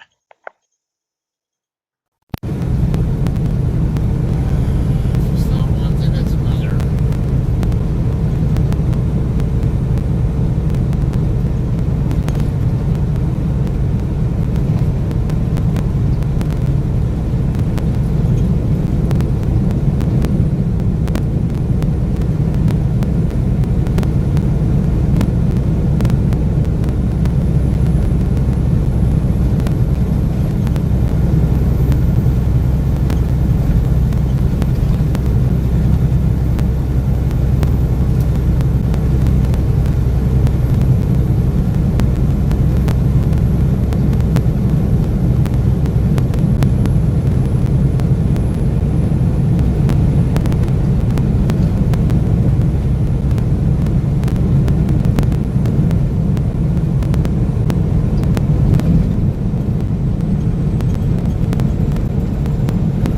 Almost a novel travel plaza. Get the section coming up. Got a bad connection. Alright, I really had a bad connection for a second, but should have me back now.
Northbound, 6 miles away.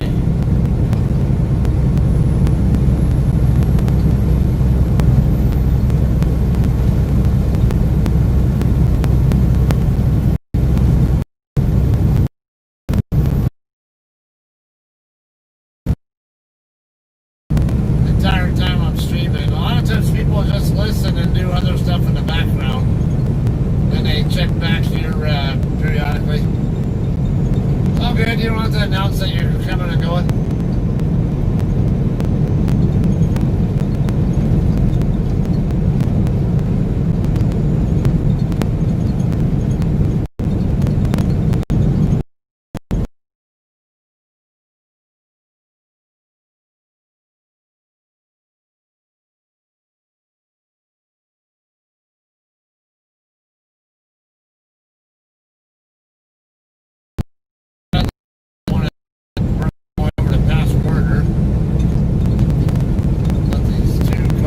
my first before I do though. There's a 3. Yeah, so I'm holding 68 miles an hour and roughly the same speed as we're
miles out from New Mexico.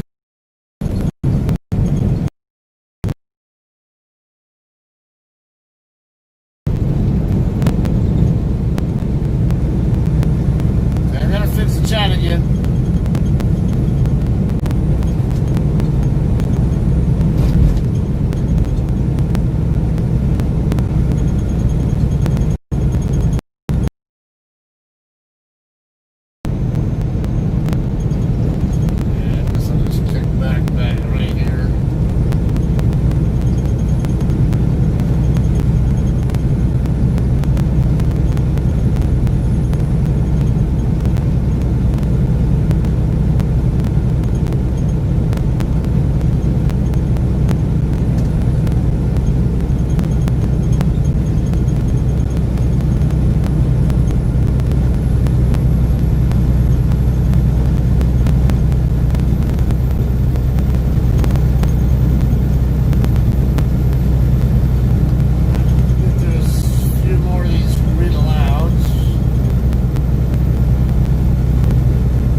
The opportunity to reimagine my purpose, Bennett wrote on Instagram.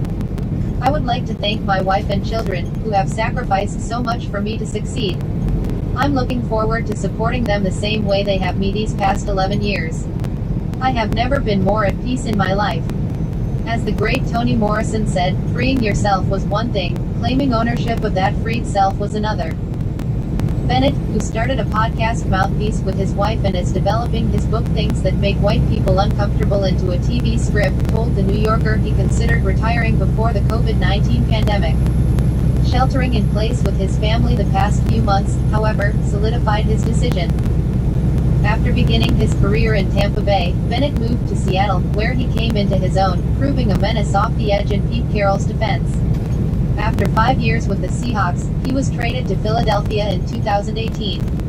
Bennett spent 2019 with the New England Patriots for 6 games and the Dallas Cowboys for 9. In his 11 seasons, Bennett compiled 359 tackles, 69.5 sacks and 13 forced fumbles. In addition to spending more time with his family, Bennett told The New Yorker that he plans to help combat racial inequality and noted the lack of diversity among coaches and front offices in the NFL as pervasively inept. Article 175 of 180. Elon Musk says next Tesla Gigafactory will be near Austin, Texas. Tesla (TSLA) CEO Elon Musk said during the company's earnings call Wednesday that the electric car maker's next gigafactory would be located near Austin, Texas, settling the debate after officials in both Texas and Oklahoma set out on a charm offensive to lure the automaker to their states.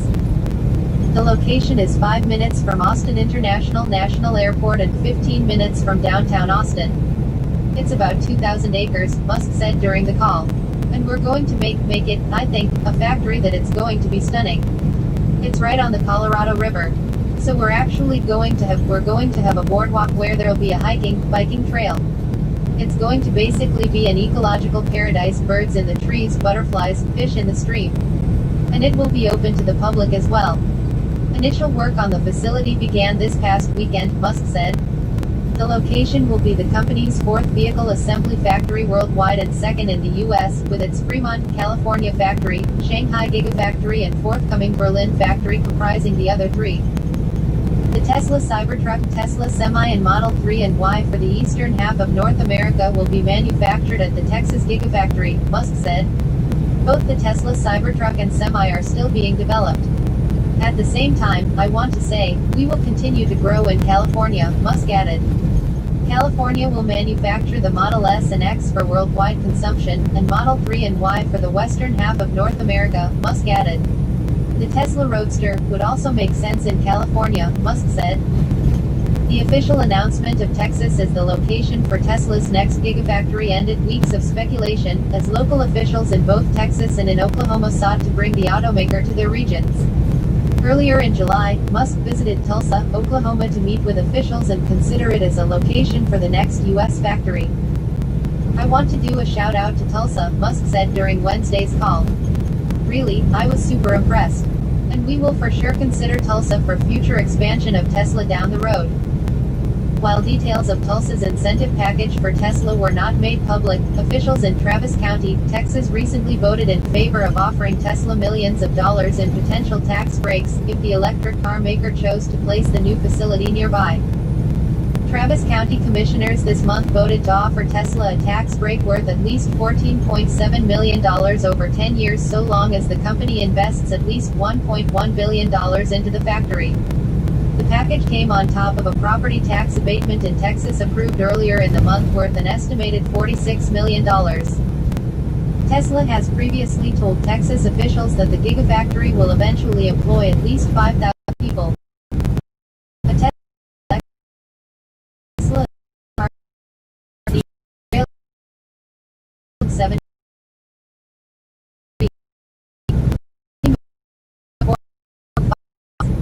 follow her on Twitter at Emily_FK. Read more from Emily. Jobless claims, another 1.3 million Americans filed for unemployment benefits last week. June jobs report, U.S. economy adds better than expected 4.8 million payrolls, unemployment rate falls to 11.1%. E-commerce startup Verishop aims to become the largest online shopping mall in the Western world, CEO. Some wellness products growing over 1,000% during pandemic, RO CEO. What we can learn from the 17 stock market crashes since 1870. Find live stock market quotes in the latest business and finance news. Information, investing and trading. On Facebook, Instagram, LinkedIn, and Reddit. Article 176 of 180. Tesla earnings, Tesla posts surprise Q2 profit, ramping up cash despite coronavirus. Tesla, TSLA, posted a profit in the second quarter, defying Wall Street estimates after the electric car maker delivered more vehicles than expected in the quarter despite virus-related disruptions. Here were the main results from Tesla's Q2 report compared to consensus estimates compiled by Bloomberg. Revenue, $6.04 billion versus $5.4 billion expected versus $6.35 billion. Why? GAAP earnings per share, 50 cents versus GAAP loss per share of $1.06 expected and GAAP loss per share of $2.31. Why? Free cash flow, $418 million versus outflow $617.9 million expected. Tesla's second quarter results came on the heels of an incredible 280% stock rally for the year to date as investors bet on the company's long-term prospects, with the coronavirus pandemic weighing more heavily on established auto competitors. The near fourfold increase in Tesla's stock made it the second best performer in the Nasdaq 100 after Moderna, mRNA, and rocketed Tesla's market capitalization to nearly $300 billion to make it the world's most valuable automaker. Shares of Tesla rose more than 2% in late trading, as of 4:28 p.m. ET. Heading into the report, investors honed in especially on Tesla's bottom line to see whether the company would eke out a profit based on GAAP, generally accepted accounting principles. The company pulled off a fourth consecutive quarter of GAAP profitability, making the stock eligible to be considered for inclusion into the S&P 500, a milestone which would broaden the pool of potential investors into Tesla's stock. Our operating profit improved in Q2 despite challenging circumstances, Tesla wrote in its earnings release. Positive impacts included lower operating costs due to a temporary reduction in employee compensation expense, a sequential increase in regulatory credit revenue and deferred revenue recognition of $48 million related to a full self-driving (FSD) feature release. These positive contributions were offset by significant costs related to factory shutdowns, as well as a sequential increase in non-cash SBC, stock-based compensation, expense primarily attributable to $101 million to 2018 CEO award milestones, Tesla added. A Tesla Model 3 car is displayed during the Tesla China-made Model 3 delivery ceremony in Shanghai. Photo by STR/AFP via Getty Images. Heading into the report, consensus estimates suggested Tesla would report a modest GAAP loss for the second quarter. However, many investors and individual analysts expected the company would post a profit after Tesla reported better than expected deliveries earlier this month. Tesla said in early July that it delivered 90,650 vehicles in the 3 months ending in June, after delivering about 88,400 in the first quarter of the year. The sequential increase came even as Tesla grappled with a nearly 2-month closure of its factory in Fremont, California, the company's only car-making facility in the U.S. The factory, closed in March as virus-related shutdowns swept California, came back online in mid-May. Despite the temporary pause in U.S. production, Tesla doubled down on its goal of delivering at least 500,000 vehicles this year. Tesla first introduced the target in January this year, saying at the time before the global pandemic that it expected deliveries should comfortably exceed 500,000 units. We have the capacity installed to exceed 500,000 vehicle deliveries this year, despite recent production interruptions, Tesla said in its Wednesday update. While achieving this goal has become more difficult, delivering 500,000 vehicles in 2020 remains our target. Tesla's newly ramped facility in Shanghai offered some respite as the pandemic overtook the U.S. during the second quarter. While Tesla did not break out Q2 production or delivery figures by geography, the company said the Model 3 has received a strong reception in China.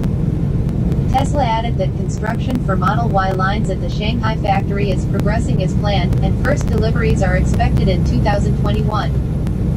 This post is breaking. Check back for updates. Emily McCormick is a reporter for Yahoo Finance. Alright, so Follow her on Twitter at you're hearing the news because that's what I'm listening to. Have it all queued into my voice reader.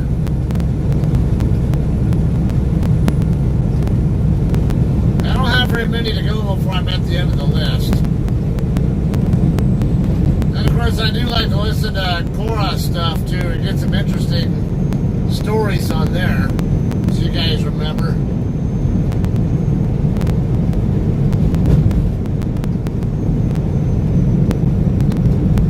Sometimes these news things give us topics we can actually talk about too.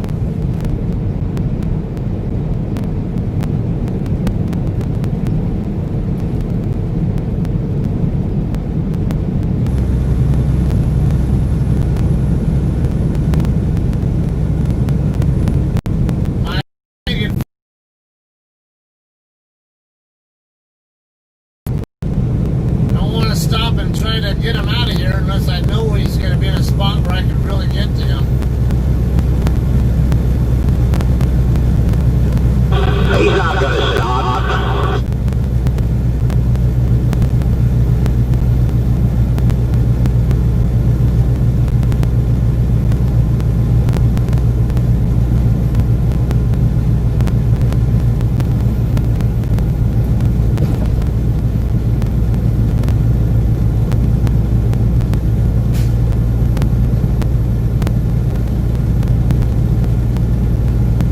You blew the tire all to hell. You got wire and crap flying all over the place.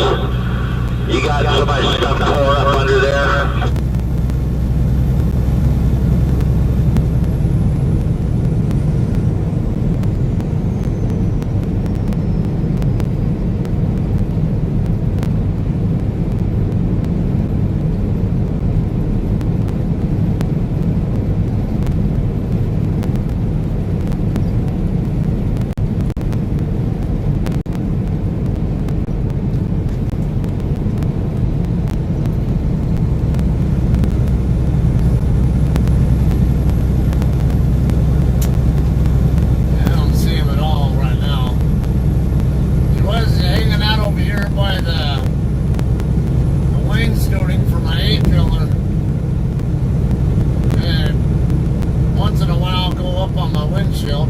Well, then he goes back to the A-pillar.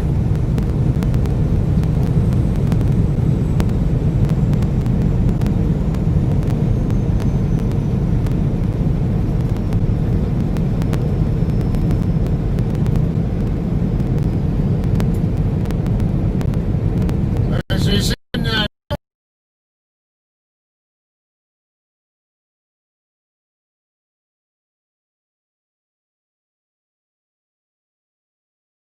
hard time hearing me, correct?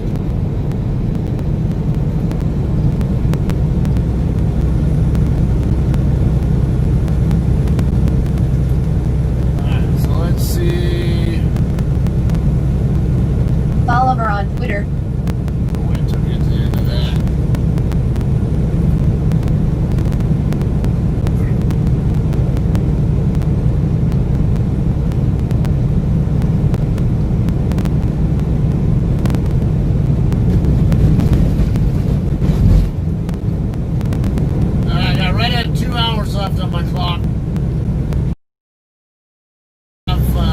What I have left to cover.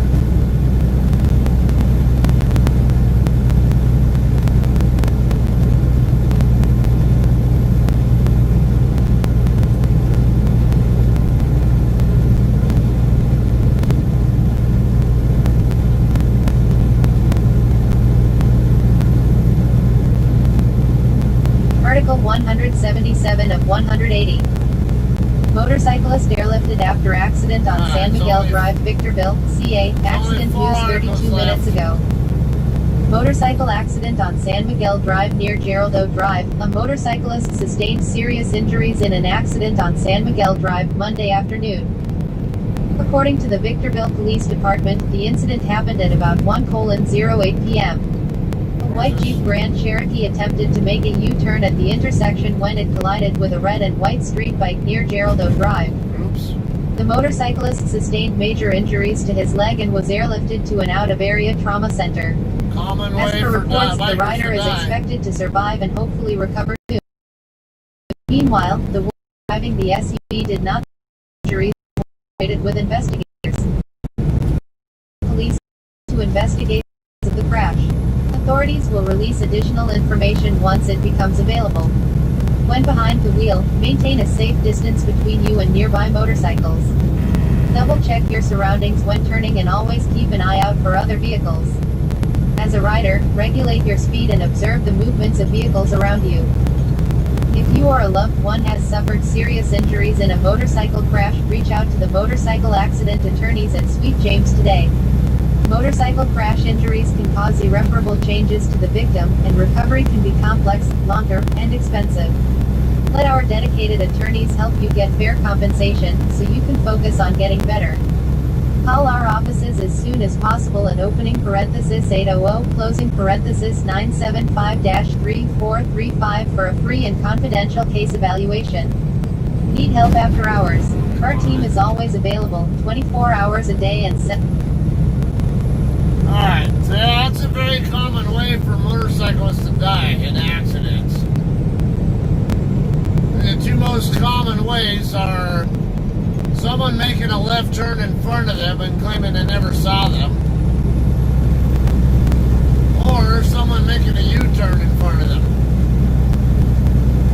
The extremely common causes of big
I served under in the Air Force who got killed in a motorcycle accident there in Tucson. That was the same kind of case where what sucked is he was on his way home from his son's football game up in Phoenix, and he was almost home. He was already in Tucson, where where we were stationed, and almost, I guess it was only a couple miles from home or whatever it was, and somebody made a left turn in front of him, and of course he high-sided right over right into the windshield of the car and snapped his neck and died instantly.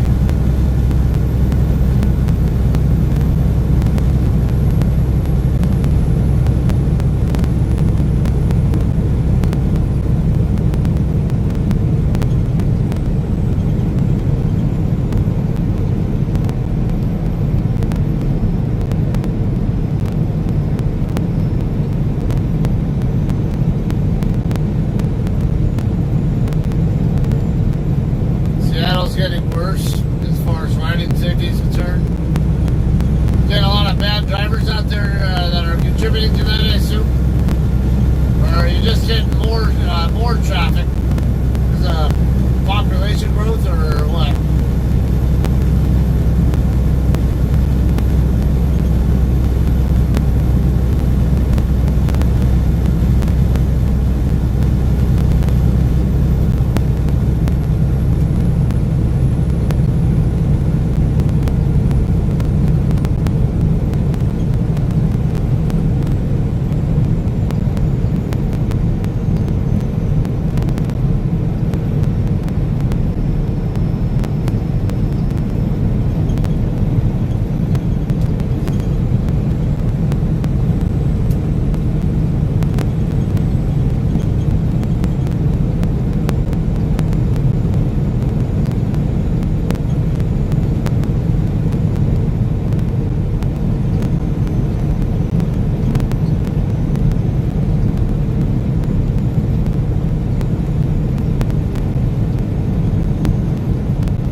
Next two exits.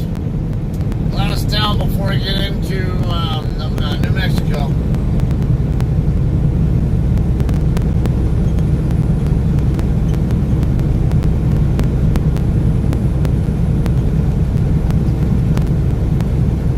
So Speedy's, the price of fuel there is $2.16.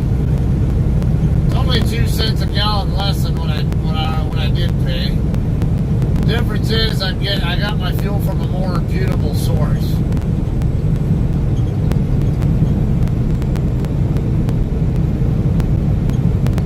Look how cheap insurance.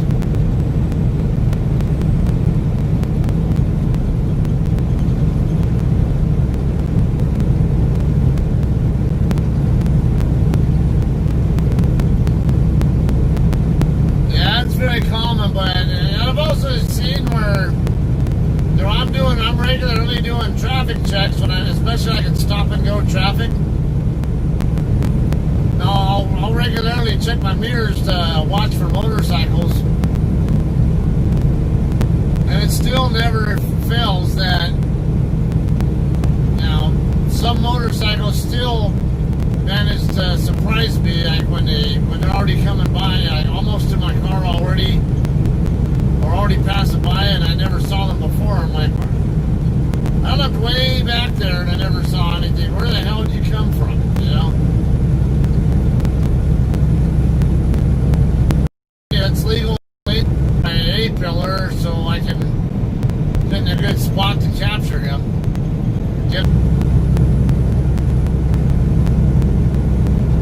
Alright, now in New Mexico. Remaining versus, it's going to be down to probably 10-15 minutes left on my clock by the time I get off the freeway.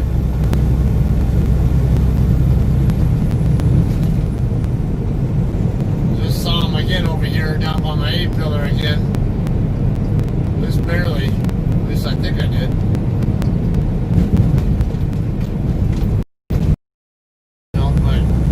Way down there by the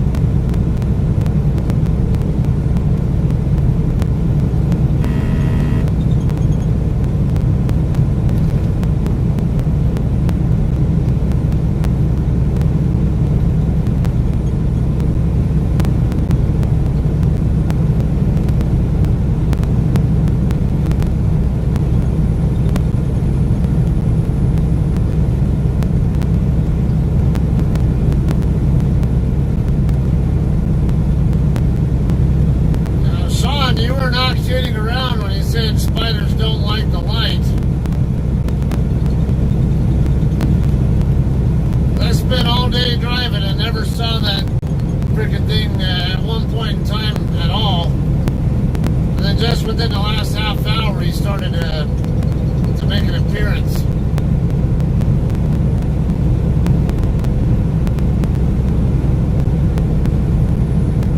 Sitting here right next to me, he's playing on his phone when he's passing me.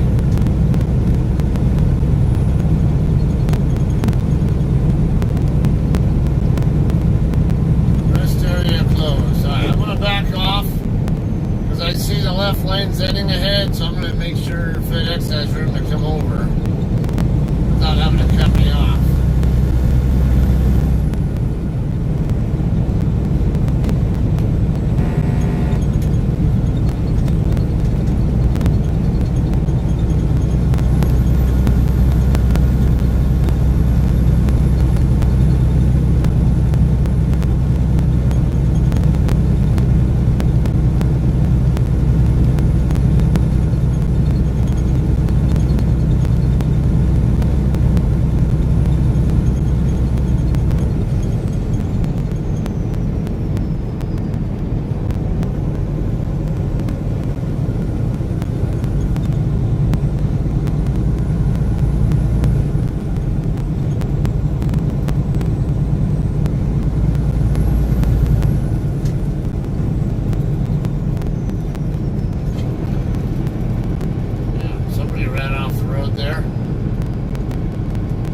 Too long ago.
Article 178 of 180. Bill and Ted get a new trailer, a new release date, and Offspring Vulture 4 hours ago. Woe is me because there's a new trailer out for the long-awaited threequel to the Bill and Ted saga, which is maybe just the exact big-hearted, goofy, lobotomized in a good way comedy we need right now. Alex Winter and Keanu Reeves are back in the same floppy flannel they've been wearing since 1989's Excellent Adventure and 1991's Bogus Journey to remind everyone to be excellent to each other and give time travel logicians a headache in the process. 2 big thumbs up to whoever decided that middle-aged Bill and Ted should have daughters, and that those daughters should be mini-thems. The lesser Bill and Ted Face the Music would make the daughters, played by Samara Weaving and Bridget Lundy Payne, over at Worrywart upset about their man-child parents' radical time travel adventures. But in the newest trailer for the Bill and Ted prequel, Billy and Thea are also lovable, good-natured dummies, time-traveling and going to hell in an effort to bring together some sort of cosmic, epic band to save the universe. Back when the original trailer for the movie was dropped in June, see below, the craziest twist of all was that the film was going to be released in theaters on August 21. Not even time travel could have found a way to get a coronavirus vaccine in time for that to be possible, though, so the new trailer, above, announced a later date. The film will hit theaters and VOD on September 1. Excellent. Article 179 of 180. White microbial mats can indicate presence of methane. Andrew Thurber, Oregon State University, Environment. First methane leak found on Antarctic seafloor confirms researchers fear. Sinead Baker, Business Insider. 23 July 2020. Scientists have for the first time discovered an active leak of methane gas from the seafloor in Antarctica. It is a process that's likely to accelerate the process of global heating. The finding was published in the peer-reviewed Proceedings of the Royal Society v Scientific Journal on Tuesday. Methane is powerful greenhouse gas that accelerates climate change and warms the planet much more than carbon dioxide is. The risk of it leaking from under ice has long concerned scientists, who say that some microorganisms can help to consume it before it is released into the atmosphere. But the new findings appear to dent the hopes of the effectiveness of this process in Antarctica. Andrew Thurber, Oregon State University. Above W height microbial mats are telltale signs of areas where methane may be released from underground methane deposits. The report said the methane leak was first discovered in 2011, and that it took 5 years for the microorganisms that help filter away the gas to develop at the site. The researchers found that methane is still escaping despite their presence. Dr. Andrew Thurber, an oceanographer at Oregon State University, who led the research, told The Guardian, "It is not good news. It took more than 5 years for the microbes to begin to show up, and even then there was still methane rapidly escaping from the seafloor." Thurber said that the first microbes to grow in the area were of an unexpected strain, and that it may be 5 to 10 years before a community becomes fully adapted and starts consuming methane. Methane poses a huge climate risk. Vast amounts of methane are stored under sea ice. The researchers noted that Antarctica is estimated to contain as much as a quarter of Earth's marine methane. Scientists have long warned about the impact on the planet if methane leaks, something that is caused by melting ice as global temperatures rise. NASA warned in 2018 that the thawing of ice in the Arctic could release gases like methane, contributing to an even faster global heating that was not taken into account in climate projections. The release of methane from ice is also considered one of the tipping points in climate change, where the effects of rising temperatures cannot be stopped or reversed. But, until now, no active leak of methane had been reported in Antarctica. Andrew Thurber, Oregon State University. The researchers noted that, in this case, the gas did not appear to have been released as a result of global heating. The Ross Sea, where the leak took place, has not warmed in a significant way. The ultimate source of this methane remains unknown, they said. One silver lining. The report said, however, that the findings would deepen their understanding of the way that methane is consumed and released in Antarctica, about which very little was known before. The fact that no leak had been identified before now was hindering our understanding of the processes that regulate the release of Antarctica's methane, the researchers said. They added that better understanding how the microorganisms work will inform how researchers understand the release of methane into oceans as the result of rising temperatures. The study, they said, shows that how microorganisms change and develop may have an unrealized impact on greenhouse gas emission from marine methane reservoirs. Our results suggest that the accuracy of future global climate models may be improved by considering the time it will take for microbial communities to respond to novel methane input. There may be a long wait before more research could be done, however. According to The Guardian, their future travels to the Antarctica site have been disrupted due to the coronavirus pandemic by business and keep the program running smoothly if trucking. Alright, Cody, answer the question is, I'm in Gallup right now. Plan to stop at Dancing Eagle Travel Plaza. Let's see, I'm about 93 miles out, so a little bit less than an hour and a half. I got 136 to work with, so yeah, I'm gonna have about maybe 10 minutes left on my clock by the time I get off the road.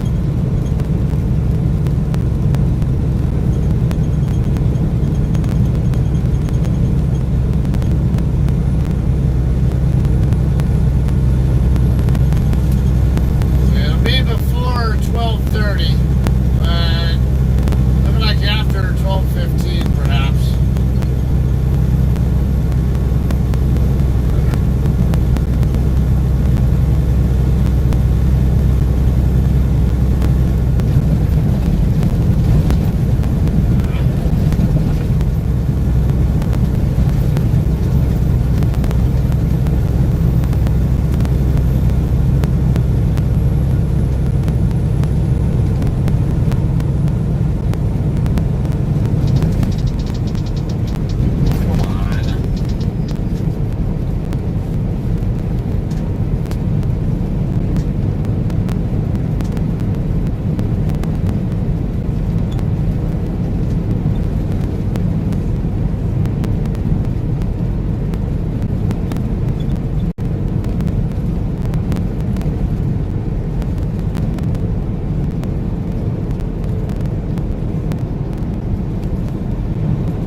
bunch of shitheads, don't I?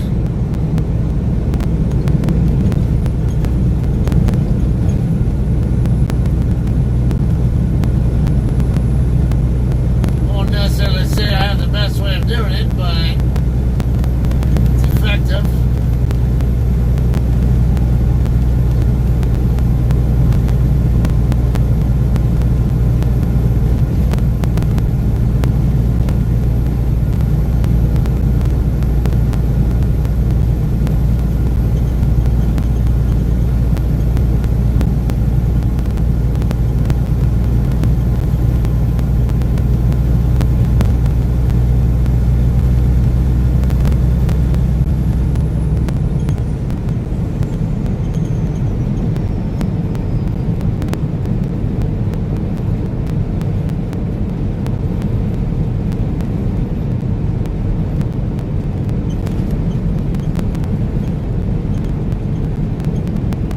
The biggest cluster of them is in California.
People in Turkey driving that bad.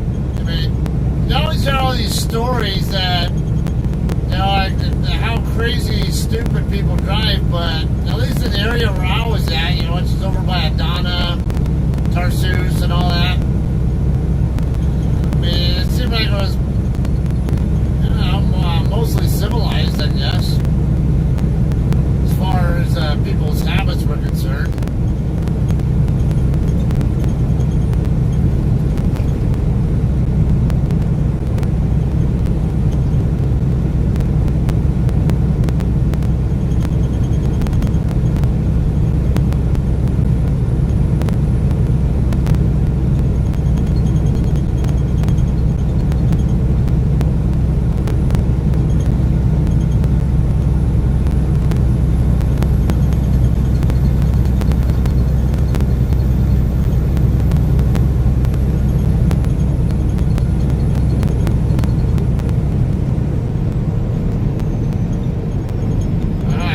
Miles to go and 84 minutes to work with.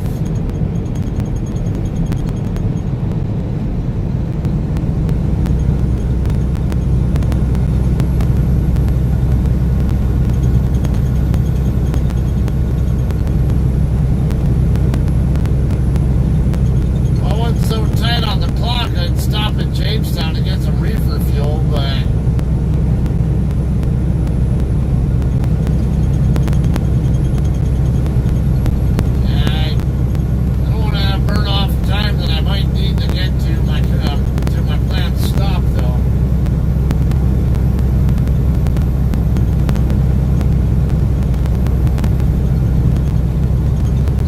true about Italy,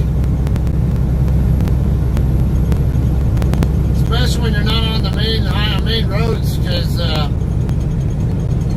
pretty much anything off the main roads, you're dealing with narrow, like one-lane streets, but two-way traffic.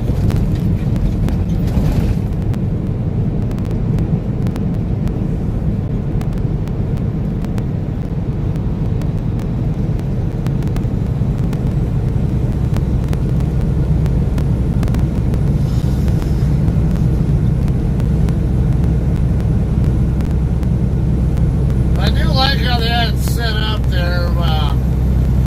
When you're like, what is it? I think at age 14 you can get a motorcycle license, but you can only get you're only allowed to ride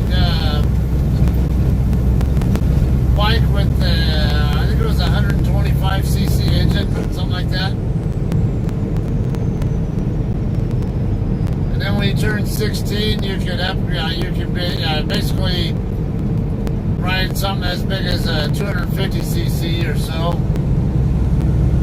And then when you turn 18, you can upgrade. Upgrade a more powerful motorcycle. You can also get a 18th. How old you have to be to get a regular driver's license too. So it's basically set up where you basically got to ride a motorcycle first before you can drive a car. And I think that's a good thing because when you ride a motorcycle, now Jim, I know you're going to really strongly agree with me on this. You always have to have that mentality that it doesn't matter who's at fault if an accident happens. If you have an accident with someone else, you're probably going to be the one who dies. Then people can't blame anybody. But every time there's an accident, it's almost always two people making mistakes. Two people who did something that even one of them could have done differently to eliminate the accident. And I think learning how to ride a motorcycle first and understanding, hey, people don't see me, or they understand what it's like to be on a motorcycle, and how any kind of mishap, no matter whose fault it is going to end in their own death. So when you do end up graduating and habits built up from the motorcycle experience, that'll make you a better auto driver, I think.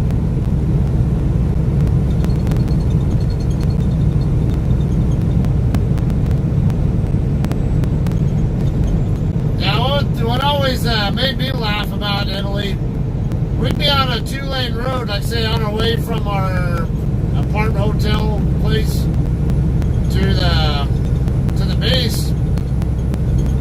It's on a 2-lane main highway.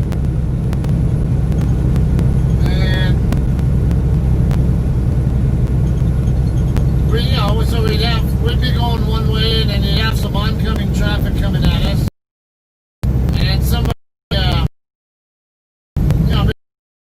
citizen would be catching us and wanting us. They would actually pass livery right between us and the person going the other way. Everybody would, and it was normal. Like say, we would move over to the right, as close as we can to the right shoulder. The car coming the other way would go to the right, close as they can to the right shoulder, and then the car wants to pass would pass literally right between us. And nobody cared. It was, it was actually very, very well accepted practice there. I've seen plenty of Italian people not drive courteously at all, but there was a lot of that went on there.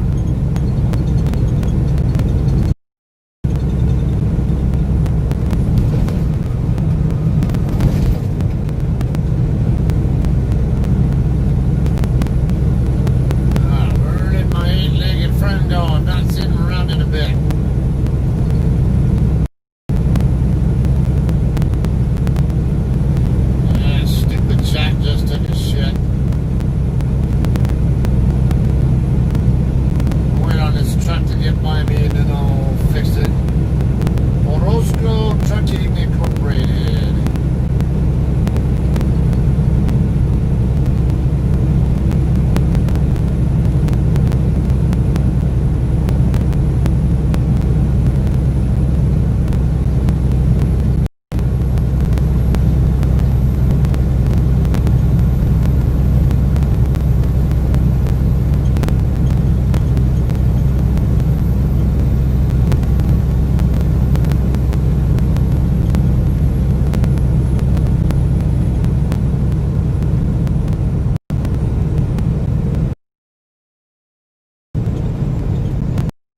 the Streamlabs.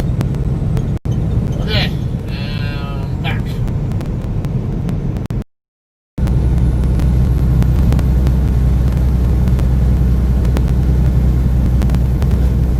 Gusty winds may exist.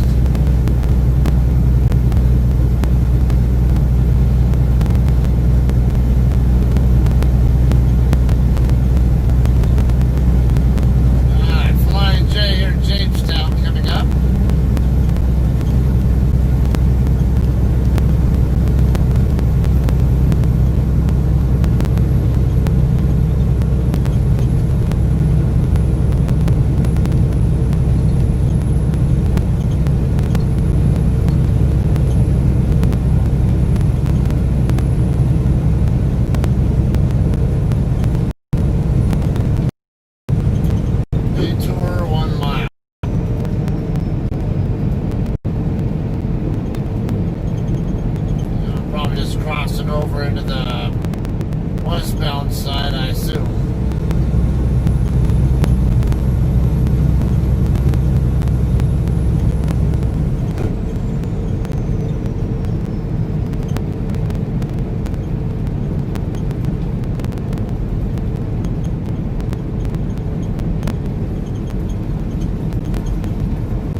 we're not understanding why you keep doing that. Just say it the first time you come on. I think that's what's done.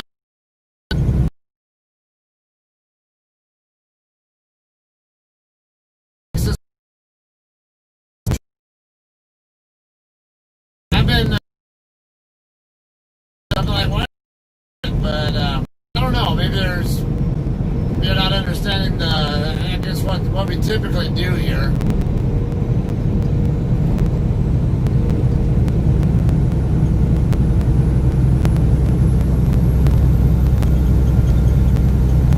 Yeah, if you go offline for a little bit and then come back, don't worry. It's you don't need to say hello again. Just get involved in whatever conversation there is. You're all good.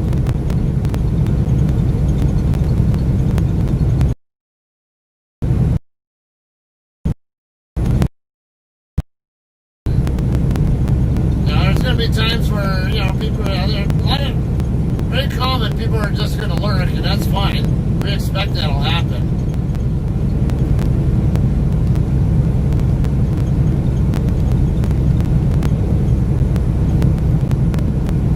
My buddy's Mike. You guys have seen him on here before, Michael Gold. God damn asshole, be in that photo truck. Why don't you show your fucking bright lights out?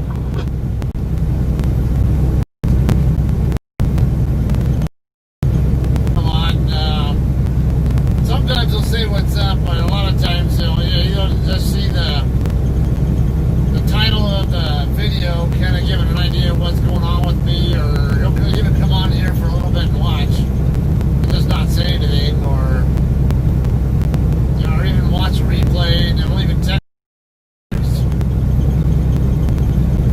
Not a problem. We're not here to hate. We're just we're here to help and socialize.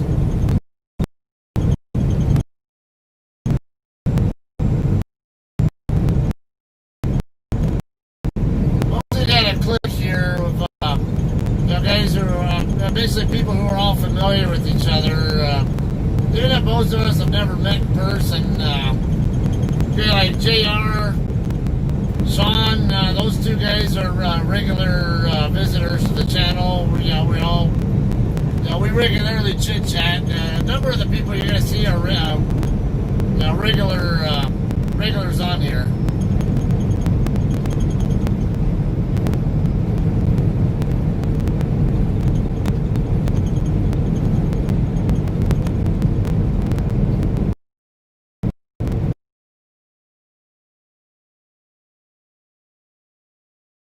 To go. I got 65 to work with. 65 minutes, I mean.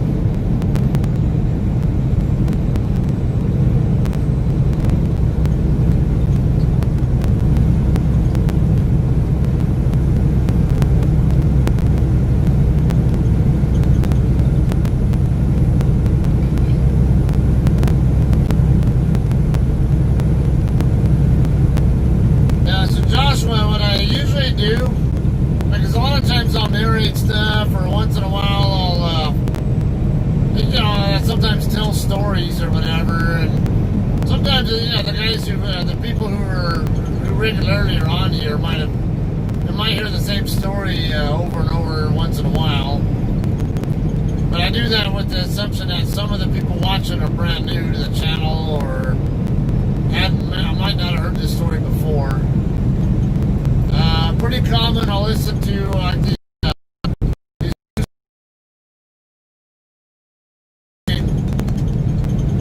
get a lot of news articles on my push notifications, and then the ones that interest me, I tend to queue them up into my voice reader. I basically have a reading list, and I can read them off one by one.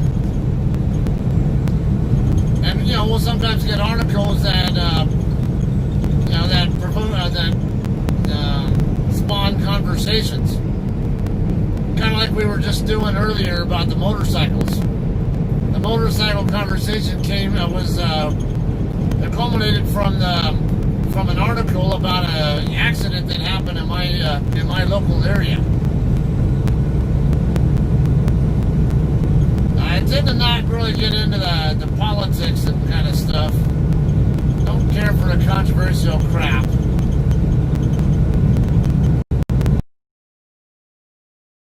Not really get too much into the weeds with opinions and stuff.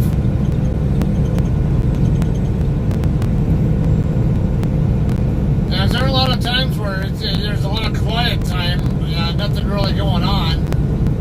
Now, maybe people are multitasking in the background, and more so just listening to me and not so much getting involved. Or, they'll come and go. Like they'll take off and do something and come back. Just carry on like nothing ever happened. But, yeah, I like to have those articles just so we can have, worthwhile discussions about things. I'm all about intelligent conversations. Learn whatever I can from others or from other sources, and then teach others what I've learned or what I know or my perspective, whatever. And I'm all for is like open discussion like that.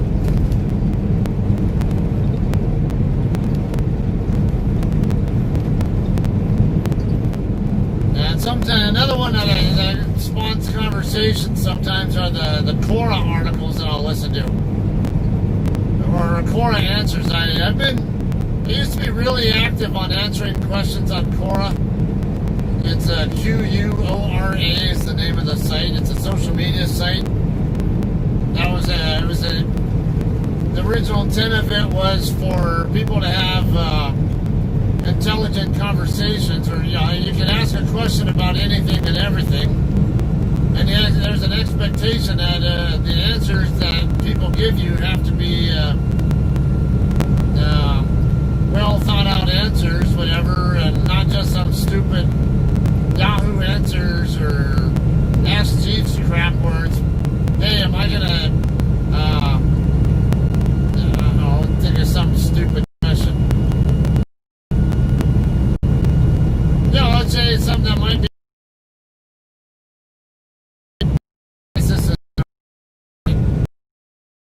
someone might ask that might really that ultimately is a yes or no question, but the expectation on Quora is that you don't just give a yes or no answer, you explain why you're giving that answer too.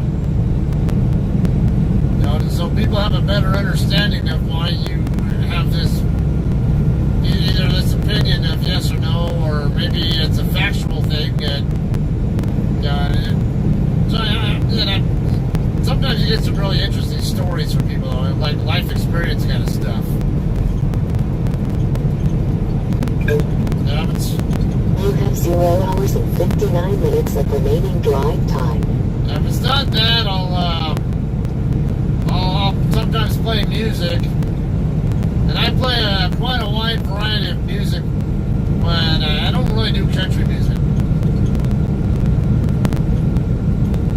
I also have to be careful about what music I do play, because a number of songs that I have an interest in playing, and I know other people on the channel like to listen to as well, I can't always play, or it'll get the video blocked.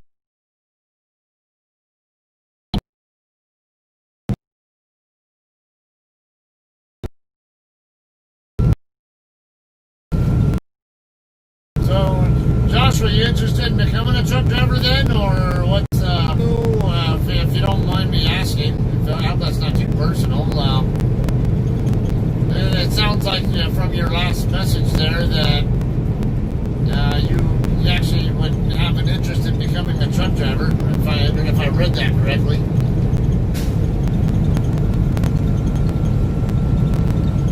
And then maybe if that is the case, sure there are things that I might be able to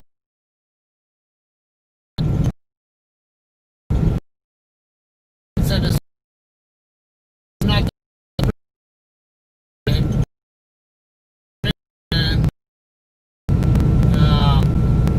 even if I don't have a good answer, I a lot of times can ask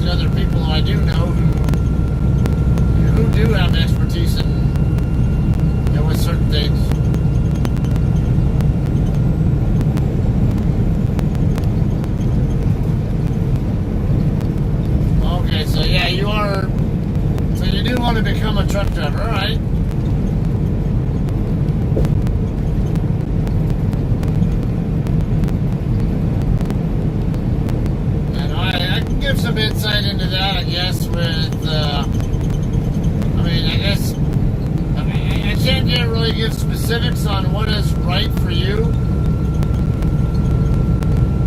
Because what worked great, what worked out well for me, it doesn't necessarily translate to working well for you or your needs. And I will caution you to not put too much stock in the reviews you see on like Indeed.com or Trucking Report or the other sites about particular companies. Because a lot of times your experiences are how good or bad your own experience with a particular company is going to often rely on you and yourself. Your attitude, how willing you are to work, and how willing you are to learn.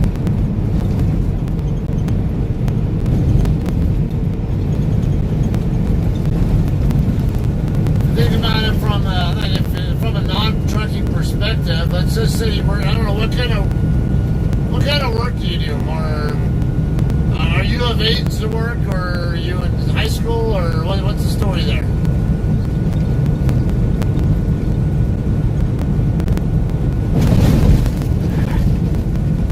Surprised my phone stayed on the mountain after that bump.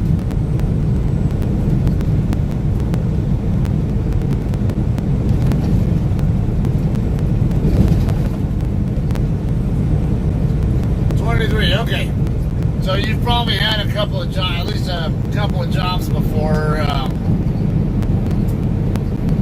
Maybe give me some examples of not necessarily what job you may or may not have right now, but maybe a job you have had in the past, where I can give you some insight that might help you translate that into having a trucking job.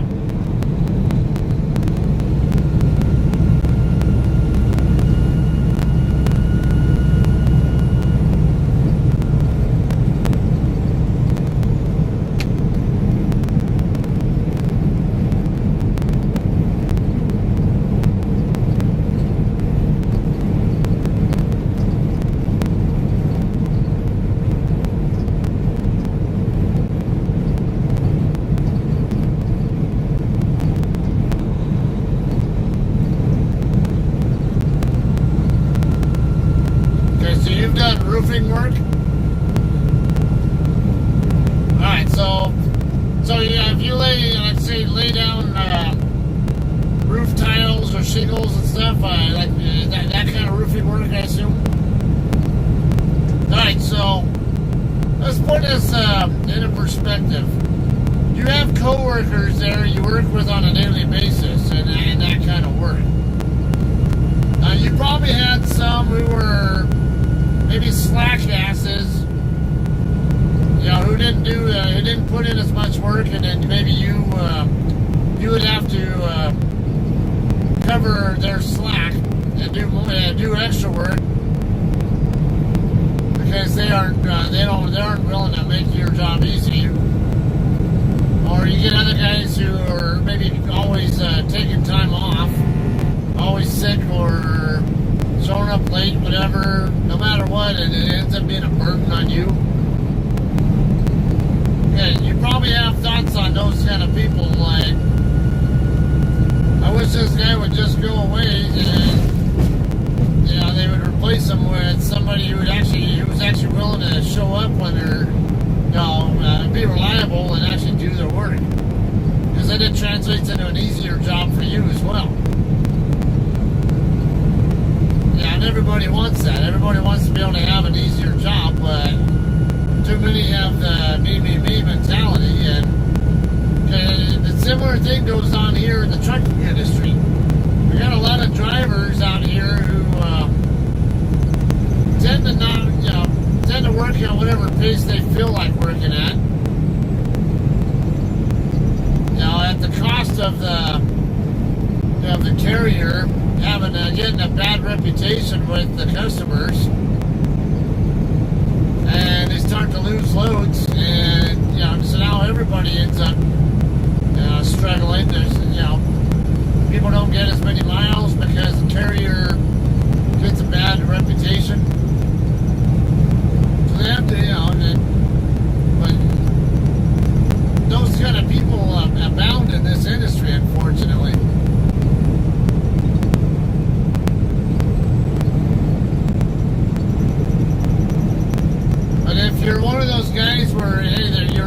indispensable to them, where, hey, you're always making the money, you're always safe,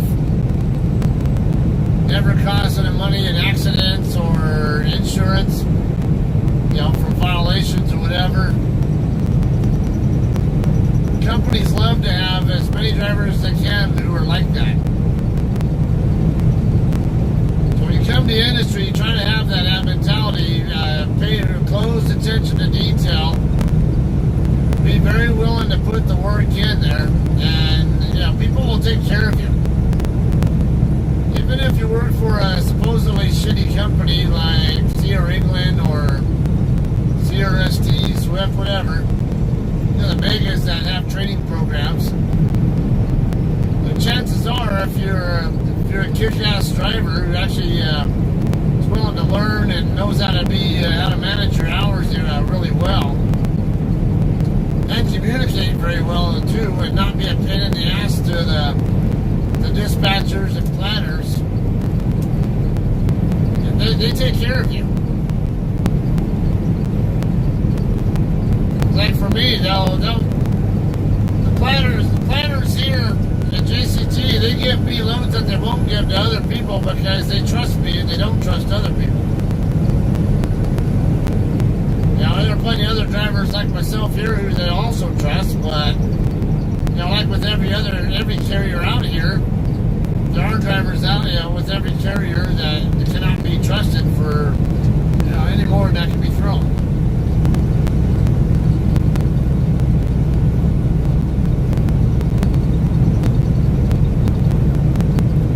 A big key to succeeding in the industry too is learning not just how to drive a truck, how to do it safely without having an accident, and how to do it effectively, how to get the load delivered, and set yourself up effectively where you're always using up your hours.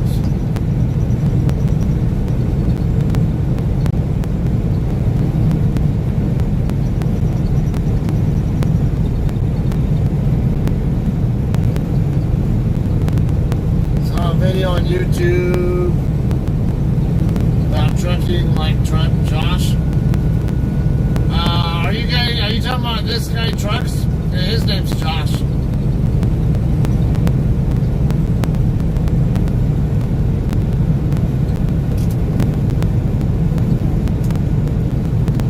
Yeah, his channel, if you're talking about him, his channel just exploded big time over the last couple months. He used to have, he used to have a much smaller subscribership to his channel just only like 3 months ago. I think he might have had somewhere in the ballpark of what I have or something like that. And then when that video about him having to kick his trainee off the truck, for some reason it just started trending on YouTube, and he started getting tons and tons and tons of views on it, and it's subscriber count just shot through the roof. And now he's put last video of his that I actually watched, he was over 45,000 subscribers now. He really took off in just very short time too. Yeah, he is an interesting guy to watch. I like listening to some of his videos.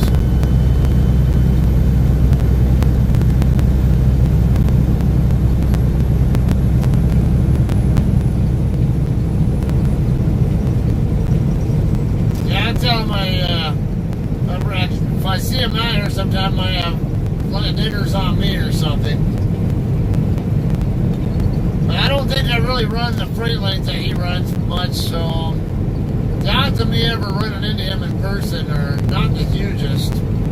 Because he just switched over went back to OTR recently with GP Transco, and I think they're mostly up along the I-80 and I-90 corridor, if I'm not mistaken. And I think he goes back over to his hometown area of Denver. That's all areas that you don't really see me at very much.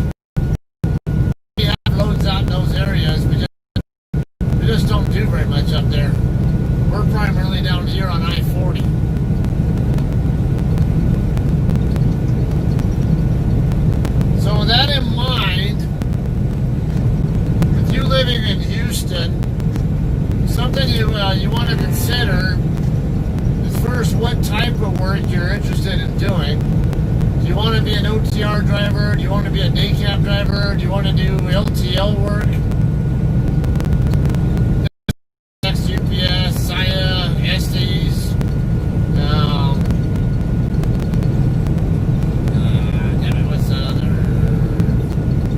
What's the green company? I can't remember. Brain farting on them now. They're all over the place in my neck of the woods. The official company of Major League Baseball. A carrier for baseball. Which one? Why am I brain farting on the name? You guys know the company's name. But okay, those are all LTL companies. And they have a certain way they tend to run. Or there's also flatbed,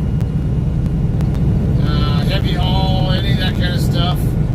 There's a lot you can do here in this industry. It's just a matter of what interests you most first, and then if very regularly, I'd say get home when you say you want to be home, and have no problems getting there when you expect to be there. So, like for me, here at JCT, we have tons and tons of loads to and out of Southern California. I live in Southern, so I don't even put in for home time very much because I'm always there so much anyway. Like this shift right here, I just started it from my own house. I did a 10-hour break at my house before I started this shift after I previously picked up a load and brought it over there. Then I started taking it out of town. But then when I do want to take time off, it's almost a guarantee I'll be there when I need to be there. Okay, so they have that easy a time getting me home when I need to be.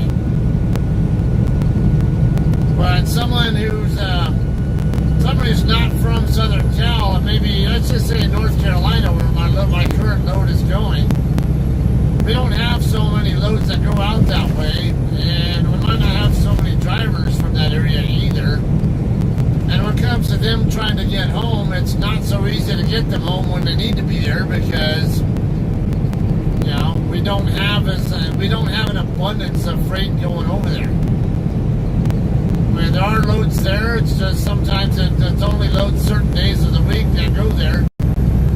So you might want to be there on a Tuesday, but maybe deliver on a Monday, show up until Wednesday, and you're going to be late.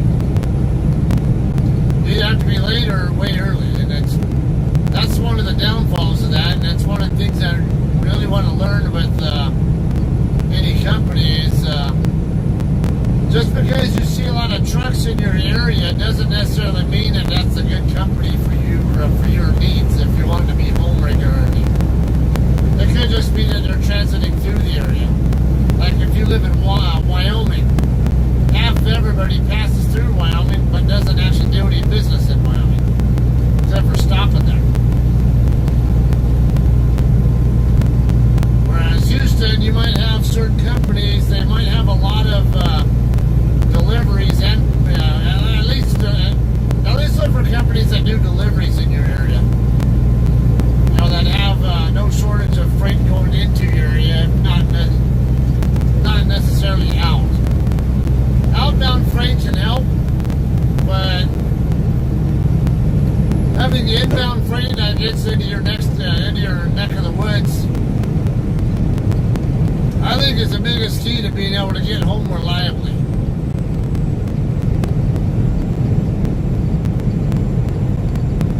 Freight versus dry van freight versus flatbed type of freight, and they're different. Which is basically a flatbed with a canopy or a curtain covering it up.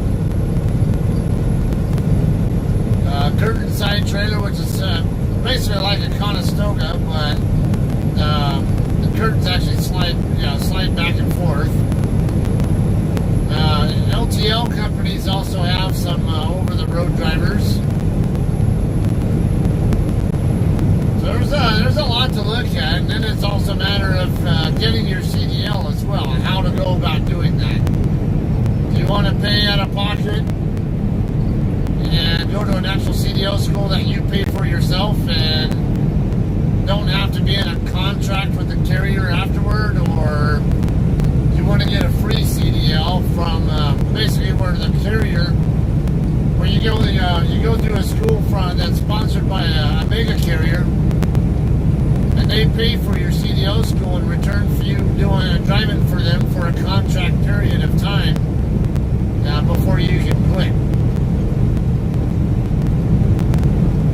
Well, you can quit anyway, but then if you quit before the contract period ends, then you end up becoming financially responsible for paying back the cost of the school.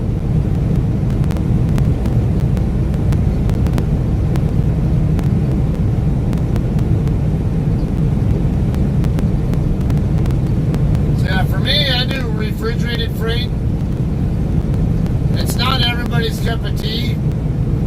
It has its pros and cons. Like refrigerated, we're more essential. So whenever the economy takes a dump, we're the least likely to get hit by it. It's more an issue of how much changing between prepared foods versus taking raw foods to grocery stores or something. So like what just happened here with COVID-19, when the economy shut down a lot of the restaurants so McLean or Martin Brower, deliveries to companies like McLean, Martin Brower, stuff like that, the places that that basically do restaurants, fast food or sit-in kind of restaurants. Not so much of that freight going out. Not so much of that freight anymore when that happens. And you do more grocery store loads, grocery distributor loads.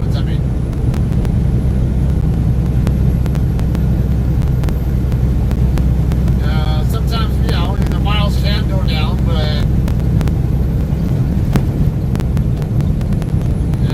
we're not as sensitive to changes in the economy as, say, flatbed work is. Flatbed work is it's more heavily reliant upon a few different things. You got military, construction, and farming. Those are the three big players in the flatbed trucking industry. So, and when the economy takes a shit, construction industry is the one part of flatbedding that is the most likely to fail. So they'll lose a shitload of loads from that, and the guys who normally do flatbed end up having to turn their flatbed trailers in, or park their flatbed trailers and go to reefer or something else. Drive-in, they can also be sensitive to changes in the. You may or may not be impacted so much with drive-in.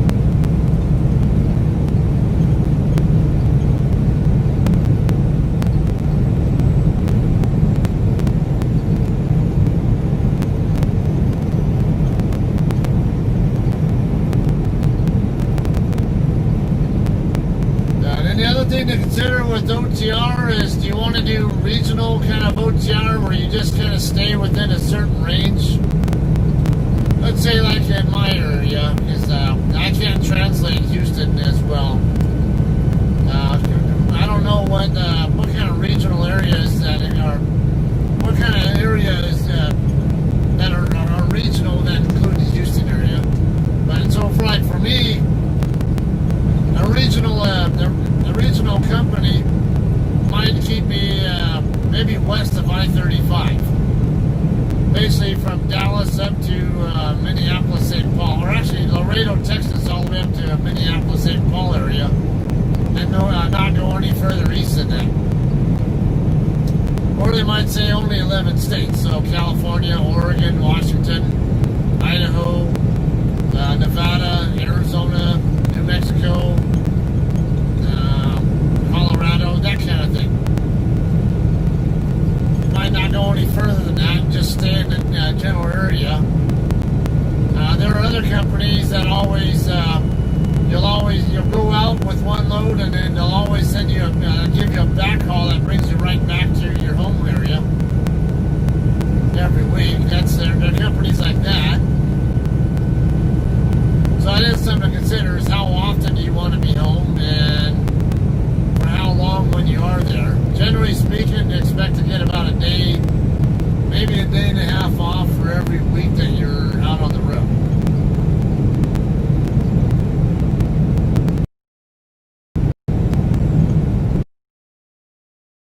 I've been on the road, I've been driving for about 4.5 years now. So I don't have a shitload of experience, but I do have a shitload of knowledge that I either pick up on my own or from learning from others.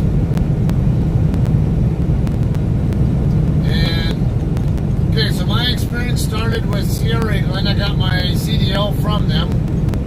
I chose Sierra England even knowing full and well that about 99% of the reviews on them, and Indeed or anywhere else, was all bad. And I'd see, I went on Truckers Wall of Shame before I even got my CDL, and I was trying to learn a lot there as well. And any little bit of negative knowledge that could help me out. I went there to that group, and I think one other, looking for exactly for that. Anything that could make me more up to speed on what to look for. And I was overwhelmingly negative about Sierra England. But I knew that they had a terminal in my general area, because I used to drive right past it all the time on the way, either on my way up to see my kids after I get off work, or sometimes even when I was on my way home from work, myself, when I actually moved back up to the desert.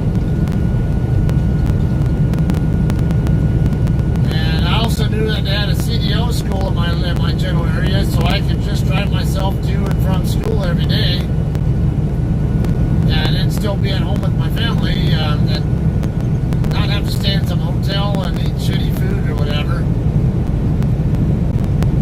So, and then not to mention, I actually sought out people who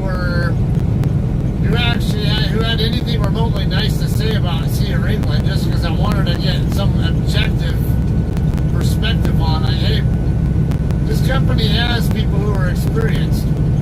Why are they not talking though? What insight can they give me that they're not talking about, that maybe I can understand? And so I got some insight from a certain person who I saw being remotely defensive about, trying to defend Sierra England in any way. And I ended up having a good 2-3 hour long phone conversation with her about anything and everything related to it, and got it, very, very helpful. We're still friends to this day, and I decided, I'm just going to go ahead and do it. I'm going to go ahead and go with Sierra England. I know how bad the reviews are, and I know I'm going to expect a that paid shit at first, but so what? I didn't really need to get paid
was common. And we used to have a few stores up in the Seattle region that we would do, but they all closed, the Walmart closed them all down. And then after they closed, they were the longest routes we had.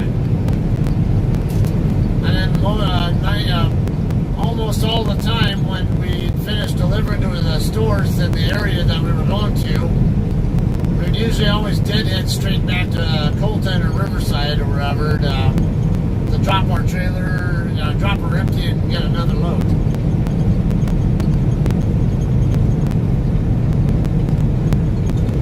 Okay, so going now to another topic with trainers. Very common thing you'll hear online is trainers should only have blah blah blah amount of experience. Now, no trainer should have less than, let's say, 2 years of experience or 3 years, whatever. They should know what it's like to be on the, be on winter roads and stuff before they can teach anybody else. Okay, that's an ideology. And it's not a bad ideology, actually. I kind of agree with it. However, that's not reality. You have an industry that's, at least at a point in time was, come on, dot line. Now you're going to speed up after I'm trying to pass you. Okay. The reality is the industry needed truckers. I'm not going to say that they still need heavily needy of truckers as they used to. I'm not an expert in that. They say that there's still a shortage of truckers, but I question that. But my point is, if you have so many people needing to get trained, and about 90% of the people who have the requisite experience don't want to be trainers, who do you think that the companies are going to resort to for being their trainers? You're going to have the less experienced guys who want to make some money and are willing to do it, and have them do it instead.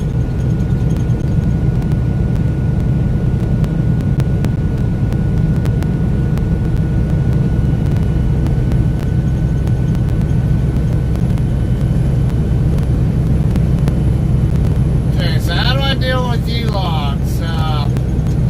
Alright, now e-logs. Now, a lot of people hate e-logs. I don't mind them at all.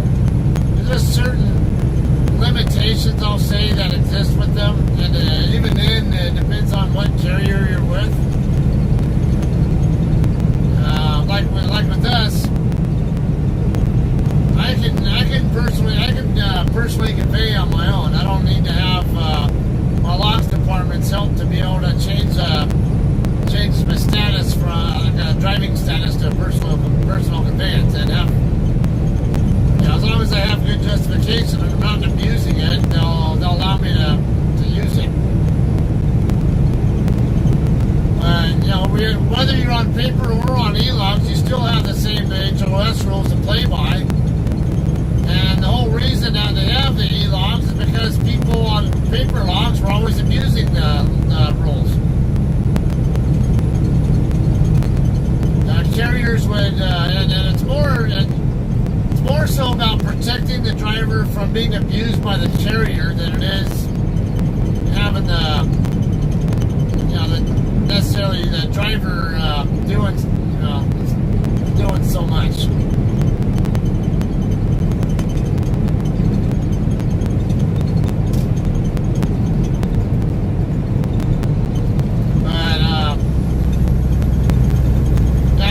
It's just a matter of learning what the HOS rules are and just play by them.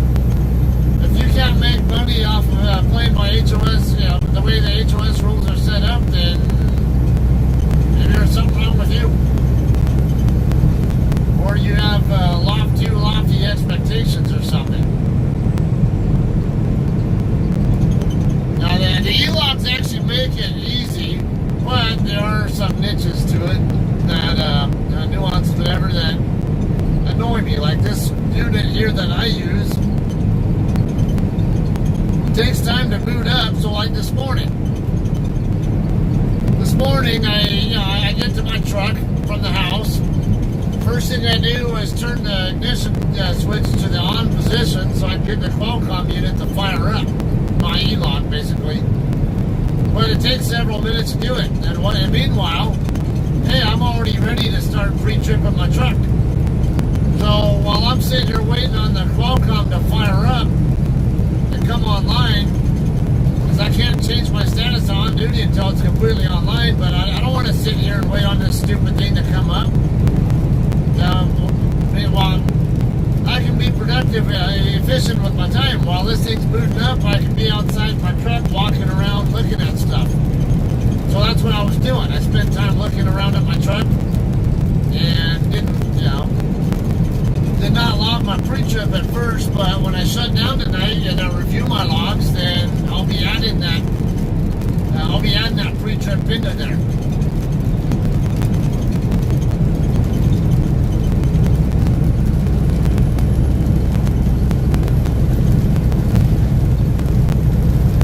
Okay, so what is E-log? That's basically just an electronic log. When I get shut down, which is actually less than 10 miles away, I can actually show you how my E-log is set up and kind of go over that stuff. And there's what was that, a coyote? I saw something run across the road and over onto the other side. I think it was a coyote.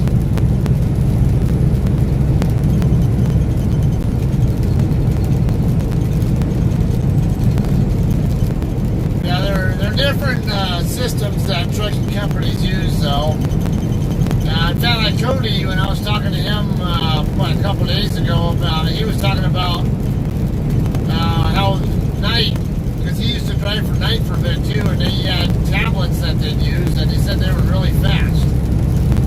He said he really liked the way their setup was.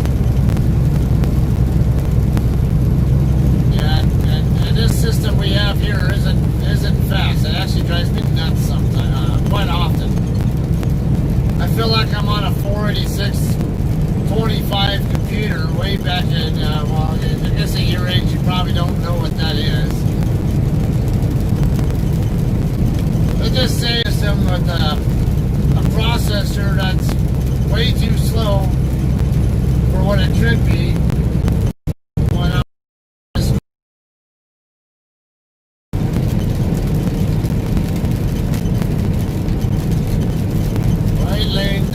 Merge left.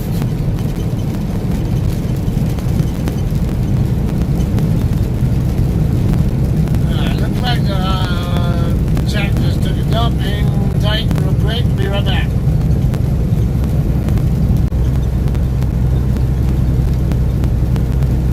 Alright, I am back now. Video all the time. The answer is not all the time, but far more often than not I do.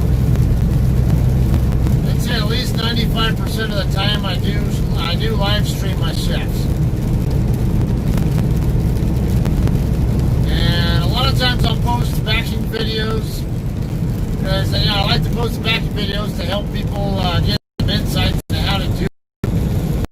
Like yourself, or one that enter the trucking industry, or maybe you're already in the industry and just don't know how to back very well, or maybe you just want to see a different way to do it. Maybe you have an idea how to back and just want to see how I do it compared to what someone else does. So I like to post that kind of stuff, or on the recorded side, or stuff that's helpful, something that'll help inexperienced truckers learn something new, how to more effectively do what they need to do. That's what I tend to focus on. And then aside from that, also the streaming my shifts.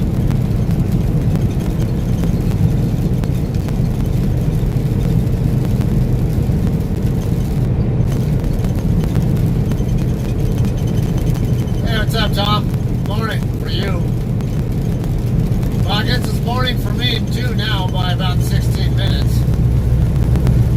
And my exit's coming up, so you're going to be the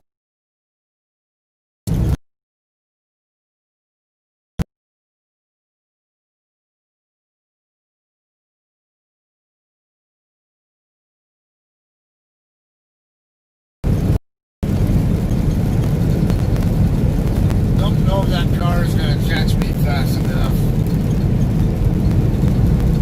Another car gaining on me, but no, it looks like they're hitting it back a little bit. So I'm going to go ahead and slide over now. My exit is coming up, though. I'm only about a mile, about a mile or so away from my exit.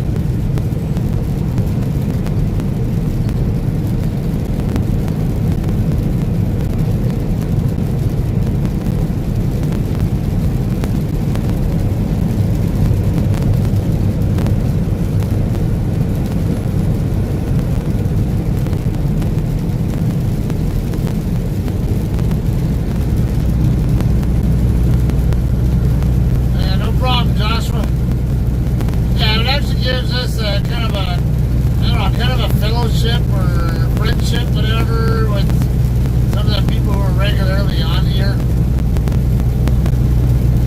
You know, we get to establish rapport with each other, and I'm not looking to be YouTube famous. I'm just looking to have regular interaction with people who actually have an interest in watching the channel.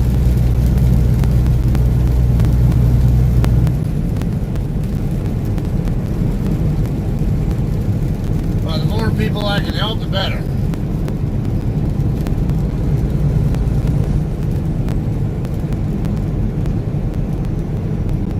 Alright, here is my 6. You have 14. Always.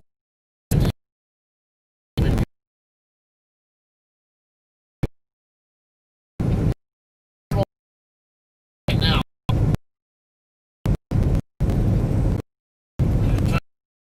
Because the road's wet. And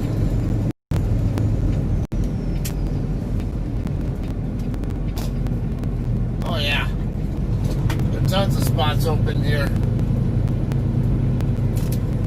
No question about it.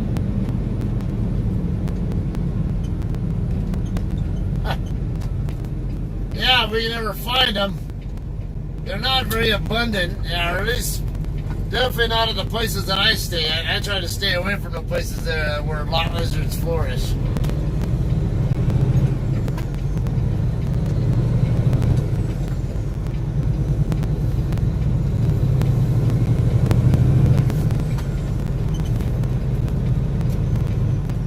Okay, now Joshua, one of the things that I recommend you watch on the streams is how I do turns. Watch where the tractor goes. Get a pretty good idea how wide you have to swing to safely maneuver. And one of the things they're going to teach you in CDL school, they're going to beat into your head. Watch your tandems. Watch your tandems. Watch your tandems. Watch your tandems. I cannot stress that enough. Get that into your head as fast as you can. And when they say watch your tandems, there's a really good reason for it. Watch your damn tandems. Watching your tandems does not mean looking at where the tractor's going. It means literally look at your damn tandems when you're making your turns. I'm doing a U-turn style setup. U-turn style backing gear. That's good there. Now start chasing it down. Make sure gotta make sure my frickin' deer guard stays clear of that.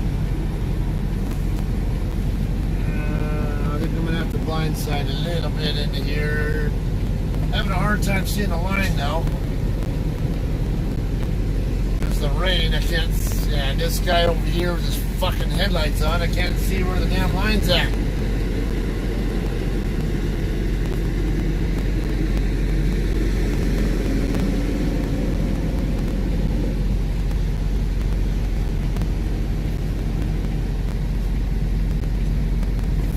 Oh, there it is. Okay.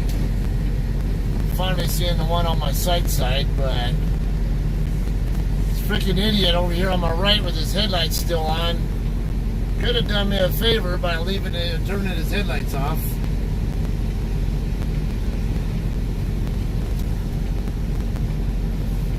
So I'm trying to look over on his side to see where the line is on that side, especially when I'm blindsiding a little bit.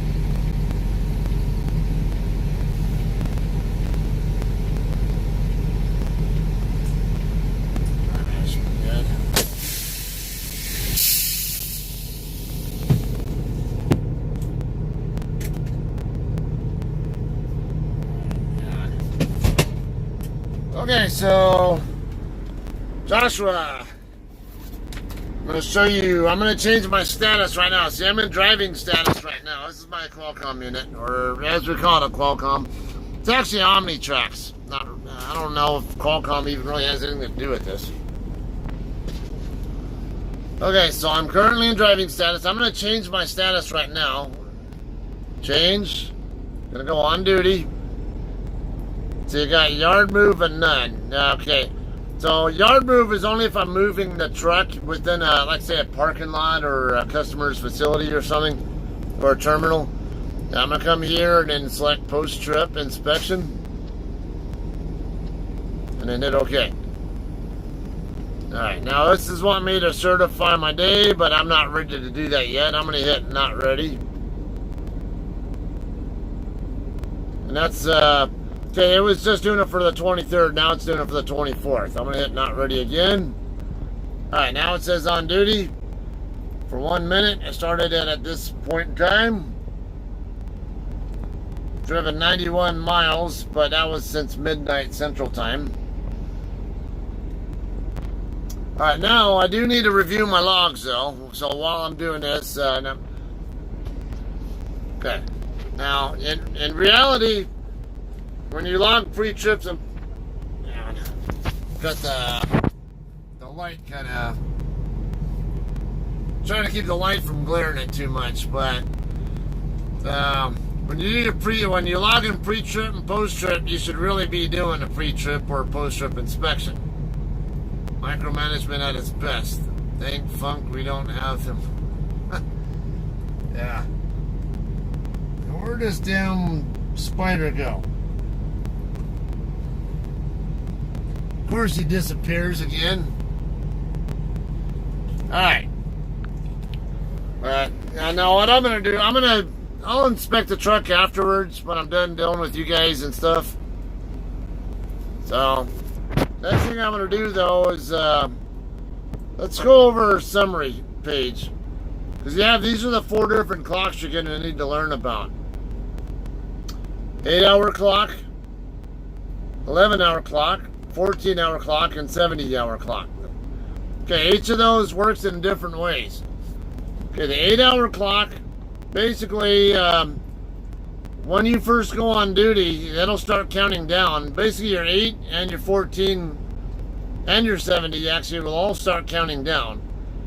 Now, but 8, it'll run non-stop. It won't, it doesn't matter what status you're in. Once you start, like say you go on duty, it'll keep counting down non-stop until you take a 30-minute break. Once you take a 30-minute break, then it'll stop and reset back to 8 hours. Okay, 11-hour driving clock. That only counts when you're actually moving the truck. So see, I got 11 minutes left on my clock. That means I drove for 10 hours and 49 minutes this shift. Because we got 11 hours to work with, and I used all but 11 minutes to get here. Alright, the 14-hour clock, it starts basically at the start of your shift. It starts at the same time your 8-hour clock does. Like the 8-hour clock, it does not stop for anything. But the way to get it to stop and reset is you have to do a 10-hour break. yeah, basically a minimum 10-hour break. There is an alternative 8-2 split where you can get some time back on your 14-hour clock after 8 hours in sleeper berth. But there's more to that. I'm not going to go on to that. I do have a video talking more in depth about 8-2 splits. If you locate, search my channel for that if you really want to learn more about that. And also the 70-hour clock. 70-hour clock, it only counts down if you're either driving or on-duty not driving status. So if you're in one of these two statuses down here, that's what makes the 70-hour clock count down. If I'm in off-duty or sleeper berth, it does not do anything. Okay, 70-hour clock, how do you reset it? You got to do a 34-hour reset.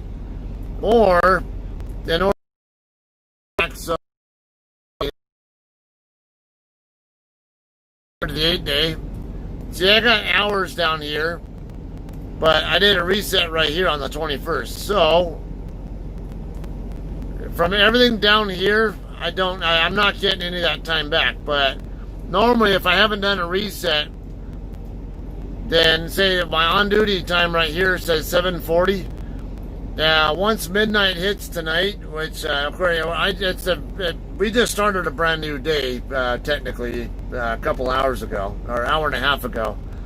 So 22 and a half hours from now, if I hadn't had a reset, then basically this 7:40 will fall off the back end, and I'll recover that back into my 70-hour clock. So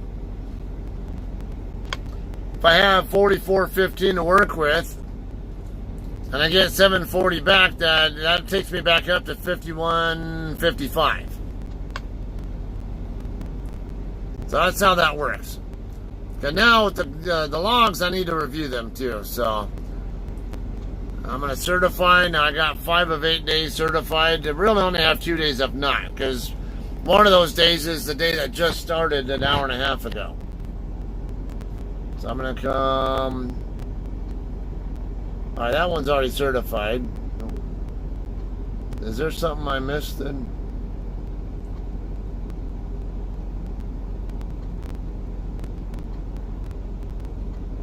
Should be all certified already except for that last, 18th.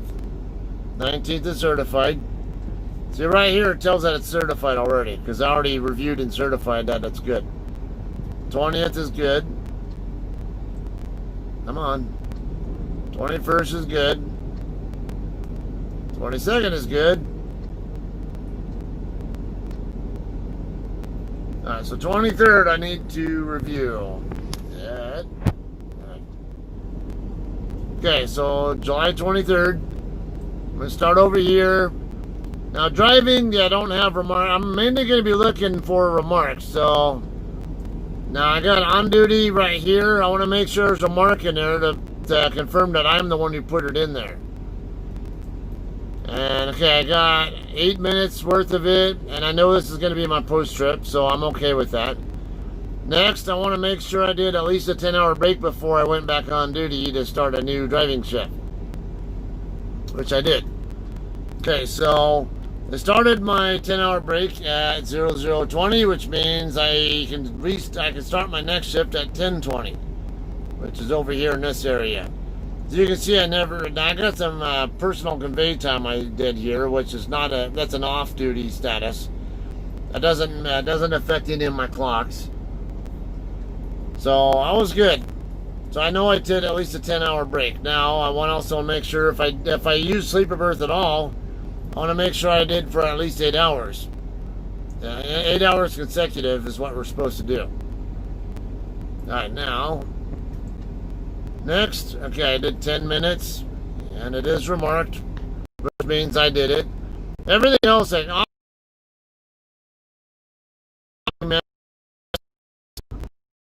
violations. Okay, so all these look good. You also want to look for if you did a 30-minute break within the time you're supposed to. Alright, so that's over a 2-hour break actually in Tulare, California. Well, that was when I was picking up my load. Okay, now I was on right mark.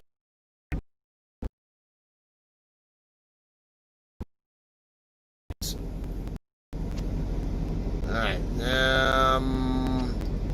I think that was for me scaling my load first, and then I went to the fuel island and maybe forgot to change my status. So, it's 2219. Let me go off duty real quick.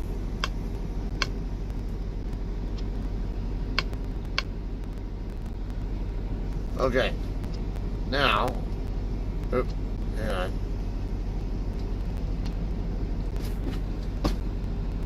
Damn it! Oh. Yeah, finally got your ass, you son of a bitch. Trying to crawl on my ass, motherfucker. Is that it? Yeah.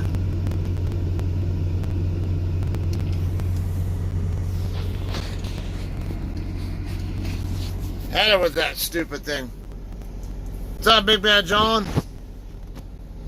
Yeah, it has been a little bit. Okay, so 2219. I'm gonna come over here to the certify block and come down here to where it says 2219. I'm gonna hit edit.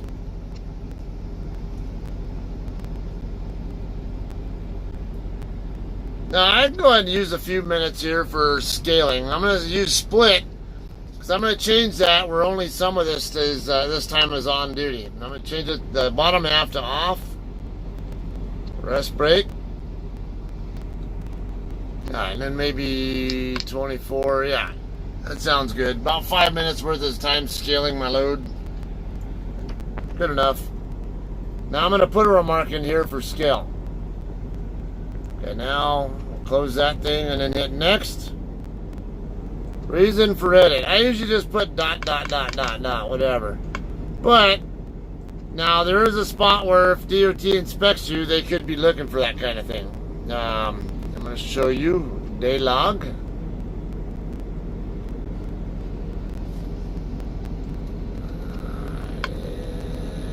was 22. See, 2219.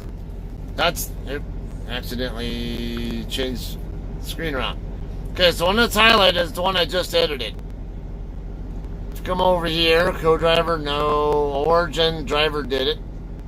Edit, reason, scale, and so basically it shows what my status was changed to, basically, or what the remark is, but doesn't show a reason because I just put dots in there. But I can put, now if you really want to be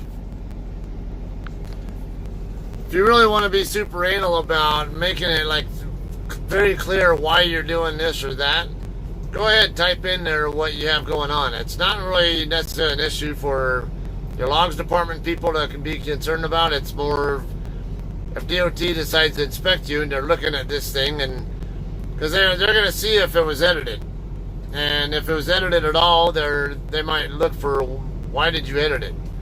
Now also, if you're with your pre-trips and post-trips, if you have a habit of always editing, basically putting them in by editing, then it makes them a little more suspicious that maybe you're not really doing them and that you're just saying that you're doing them. Pencil whipping, as we call it. So I usually try to make sure I really do, log correctly, and then there's, don't do any editing that I don't need, I don't need to do if at all possible, and less likely to get questioned on stuff. Alright, so coming back here, actually graph. Okay, so I already edited that. Now let's come over to here. 8 minutes of on duty over by Delano. I know that was getting fuel. Okay, that's the last status of the last status of the day. So once I've verified I like this here, I'm gonna come over here to certify, and I'm gonna go ahead and certify it. Hit agree, and now this has changed to certify. I'm gonna come over here to the next date, which is the day that just now ended. Okay, now I have a couple problems here. One, Okay. I got 24 minutes worth of on duty for post trip. It doesn't take 24 minutes to log a post trip. That's just called I forgot to change my status when I did finish it.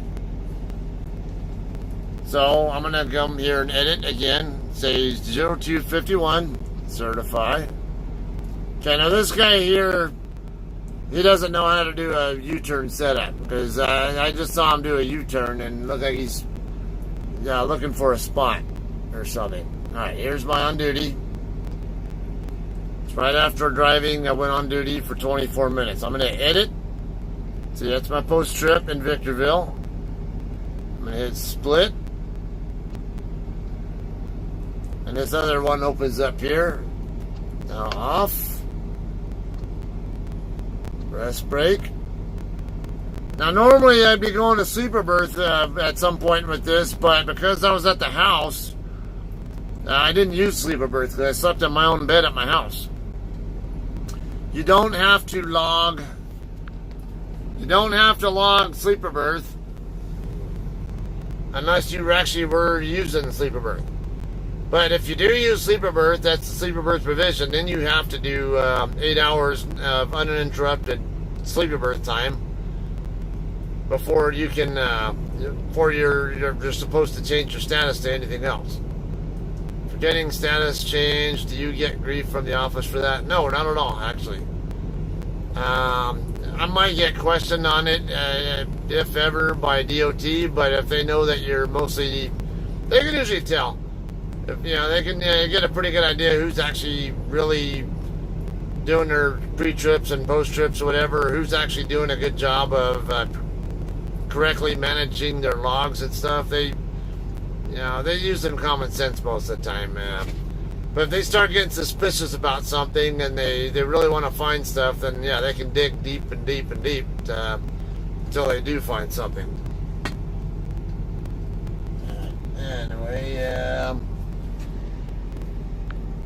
okay, so I don't need that much time for post-trip.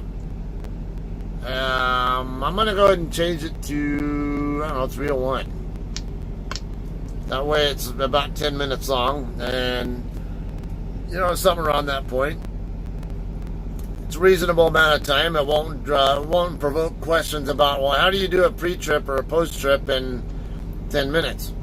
And I'm going to have another discussion about that one in a second after I get through reviewing my logs. I don't want to certify because I'm not done looking. Okay, now here, see, I started my shift, but I don't have a pre-trip there at the start of my shift. And the reason why, like I mentioned earlier, is because the unit was turned off when I first got to the truck, and I couldn't change my status to on while for this thing to come online, so I actually could change the status. So I just didn't even change it. Alright, so there's my first driving.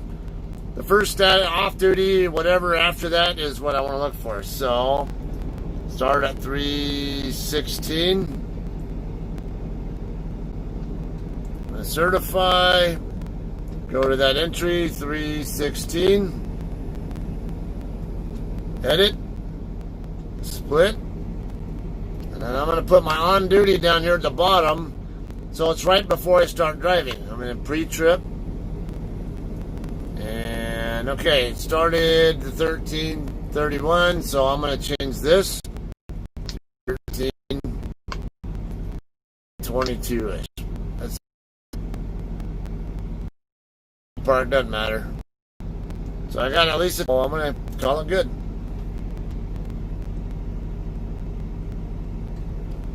And if I really want to be anal about this, hang on.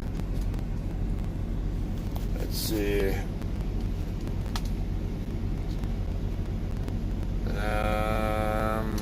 ELD building up while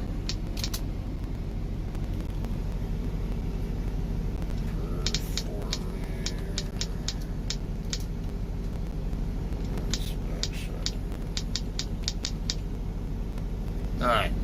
So, just for a demonstration, I wouldn't normally put this information in here at all. But just to show you on that day log thing again. So here, day log.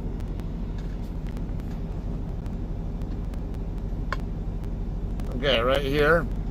As you see. So it's right there. Edit reason EOD booting up while performing an inspection. So now if I get my logs inspected by DOT, they might see that entry and they'll say, hey, okay, that makes sense why you edited it, because it makes sense because you're trying to actually make efficient use of your work. I was actually doing the work. I just didn't have the unit online to be in the right status with. Okay, so we're good there now. Okay, one of the things to watch. Now that starts my 8-hour and my 14-hour clock right there. What time did it start? It started at 13:22. So, and there's one of the ways why we work with military time and not regular AM PM kind of time. 8-hour clock. Add 8 hours to 13. That's easy. 21:22. So by 21:22, I need to stop driving and take a minimum 30-minute break. So I'm going to come over here. When did I take that break? That was at least 30 minutes. That was not 30 minutes there. That was not 30 minutes there. Okay, that was 30 minutes. More. Okay, 21. Oh, I said 21:22.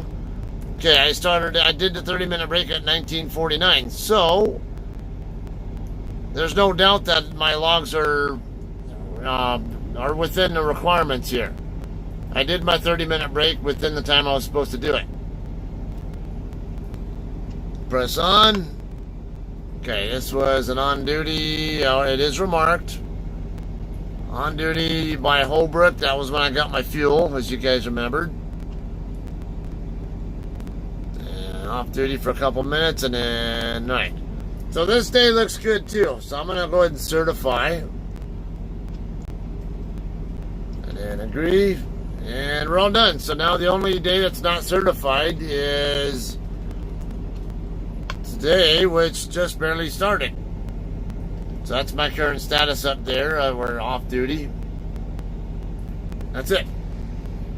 Alright, so... Oh yeah, and something else I need to do. Make sure I have this information in here. That's not correct. Empty trailer. I'm not pulling an empty trailer. I got a loaded trailer. So I need to fix that. And make sure these are all good too. Alright.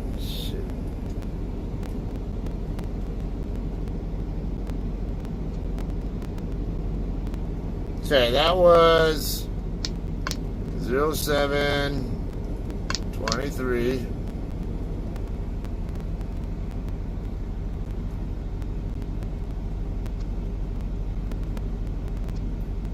Hit okay. Yeah, no, I knew I was going to do that. Okay, now my load information. I need to put this load in here. Load number is 1823426. Okay, I started it today. And it delivers the 28th. So I'm going to put... Come on.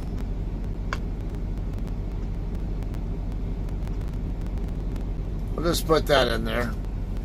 Alright, now I'm going to find my BOL number, which I have written right there.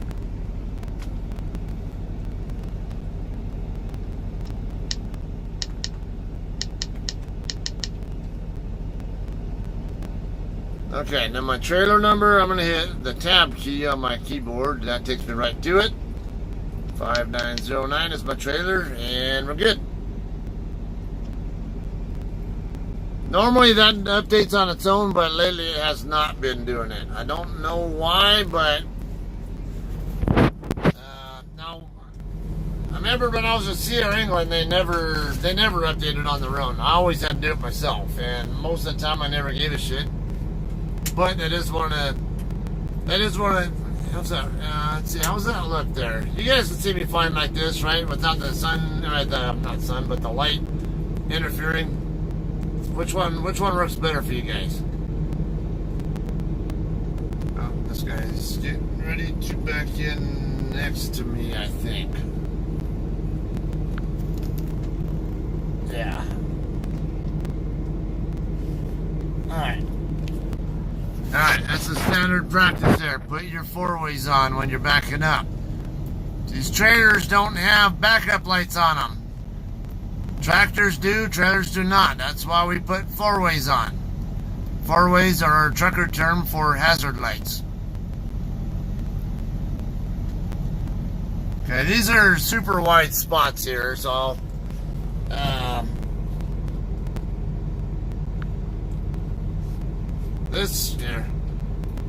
this is one of the places, if you manage to hit somebody here, you seriously suck. Because there is a ton of space on both sides of me that is my spot. In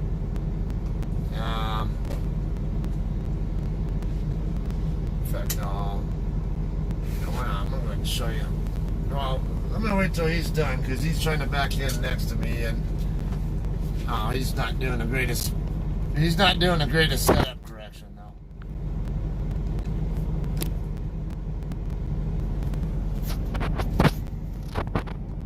Okay, so yeah, now he's basically getting his trailer to angle in toward my direction a little bit, which he needs because his tandems, see, are pretty far away.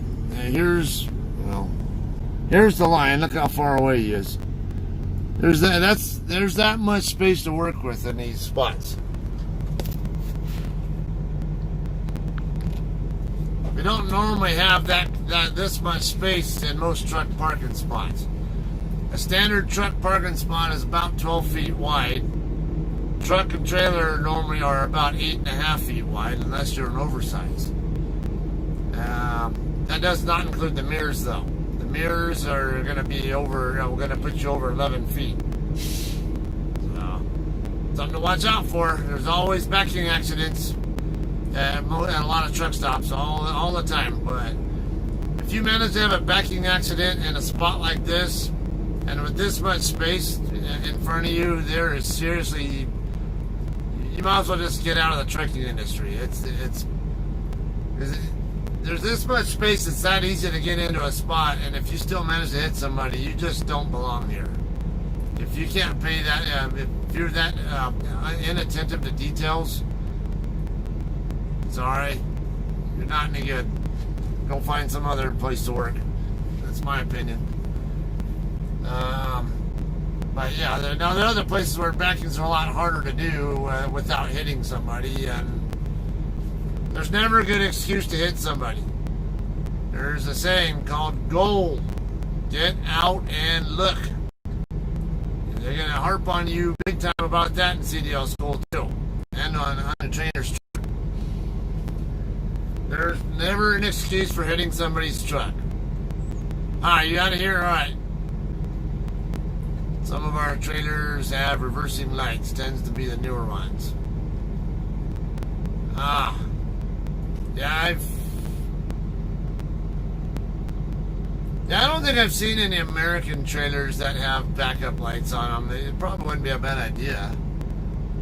But yeah, I can't think of any I've ever seen that have backup lights on the trailer itself. But alright, anyway, yeah, I'm gonna go and wrap up. Can always use a restroom break and then try to get me some sleep so I can get up in the morning and keep my load moving. Alright, so let's see. I think it went off. Alright, went off duty at about 1:30 Central Time or 12:30 here. So about 10:30 in the morning Mountain Time is when I can go back on duty. So probably better.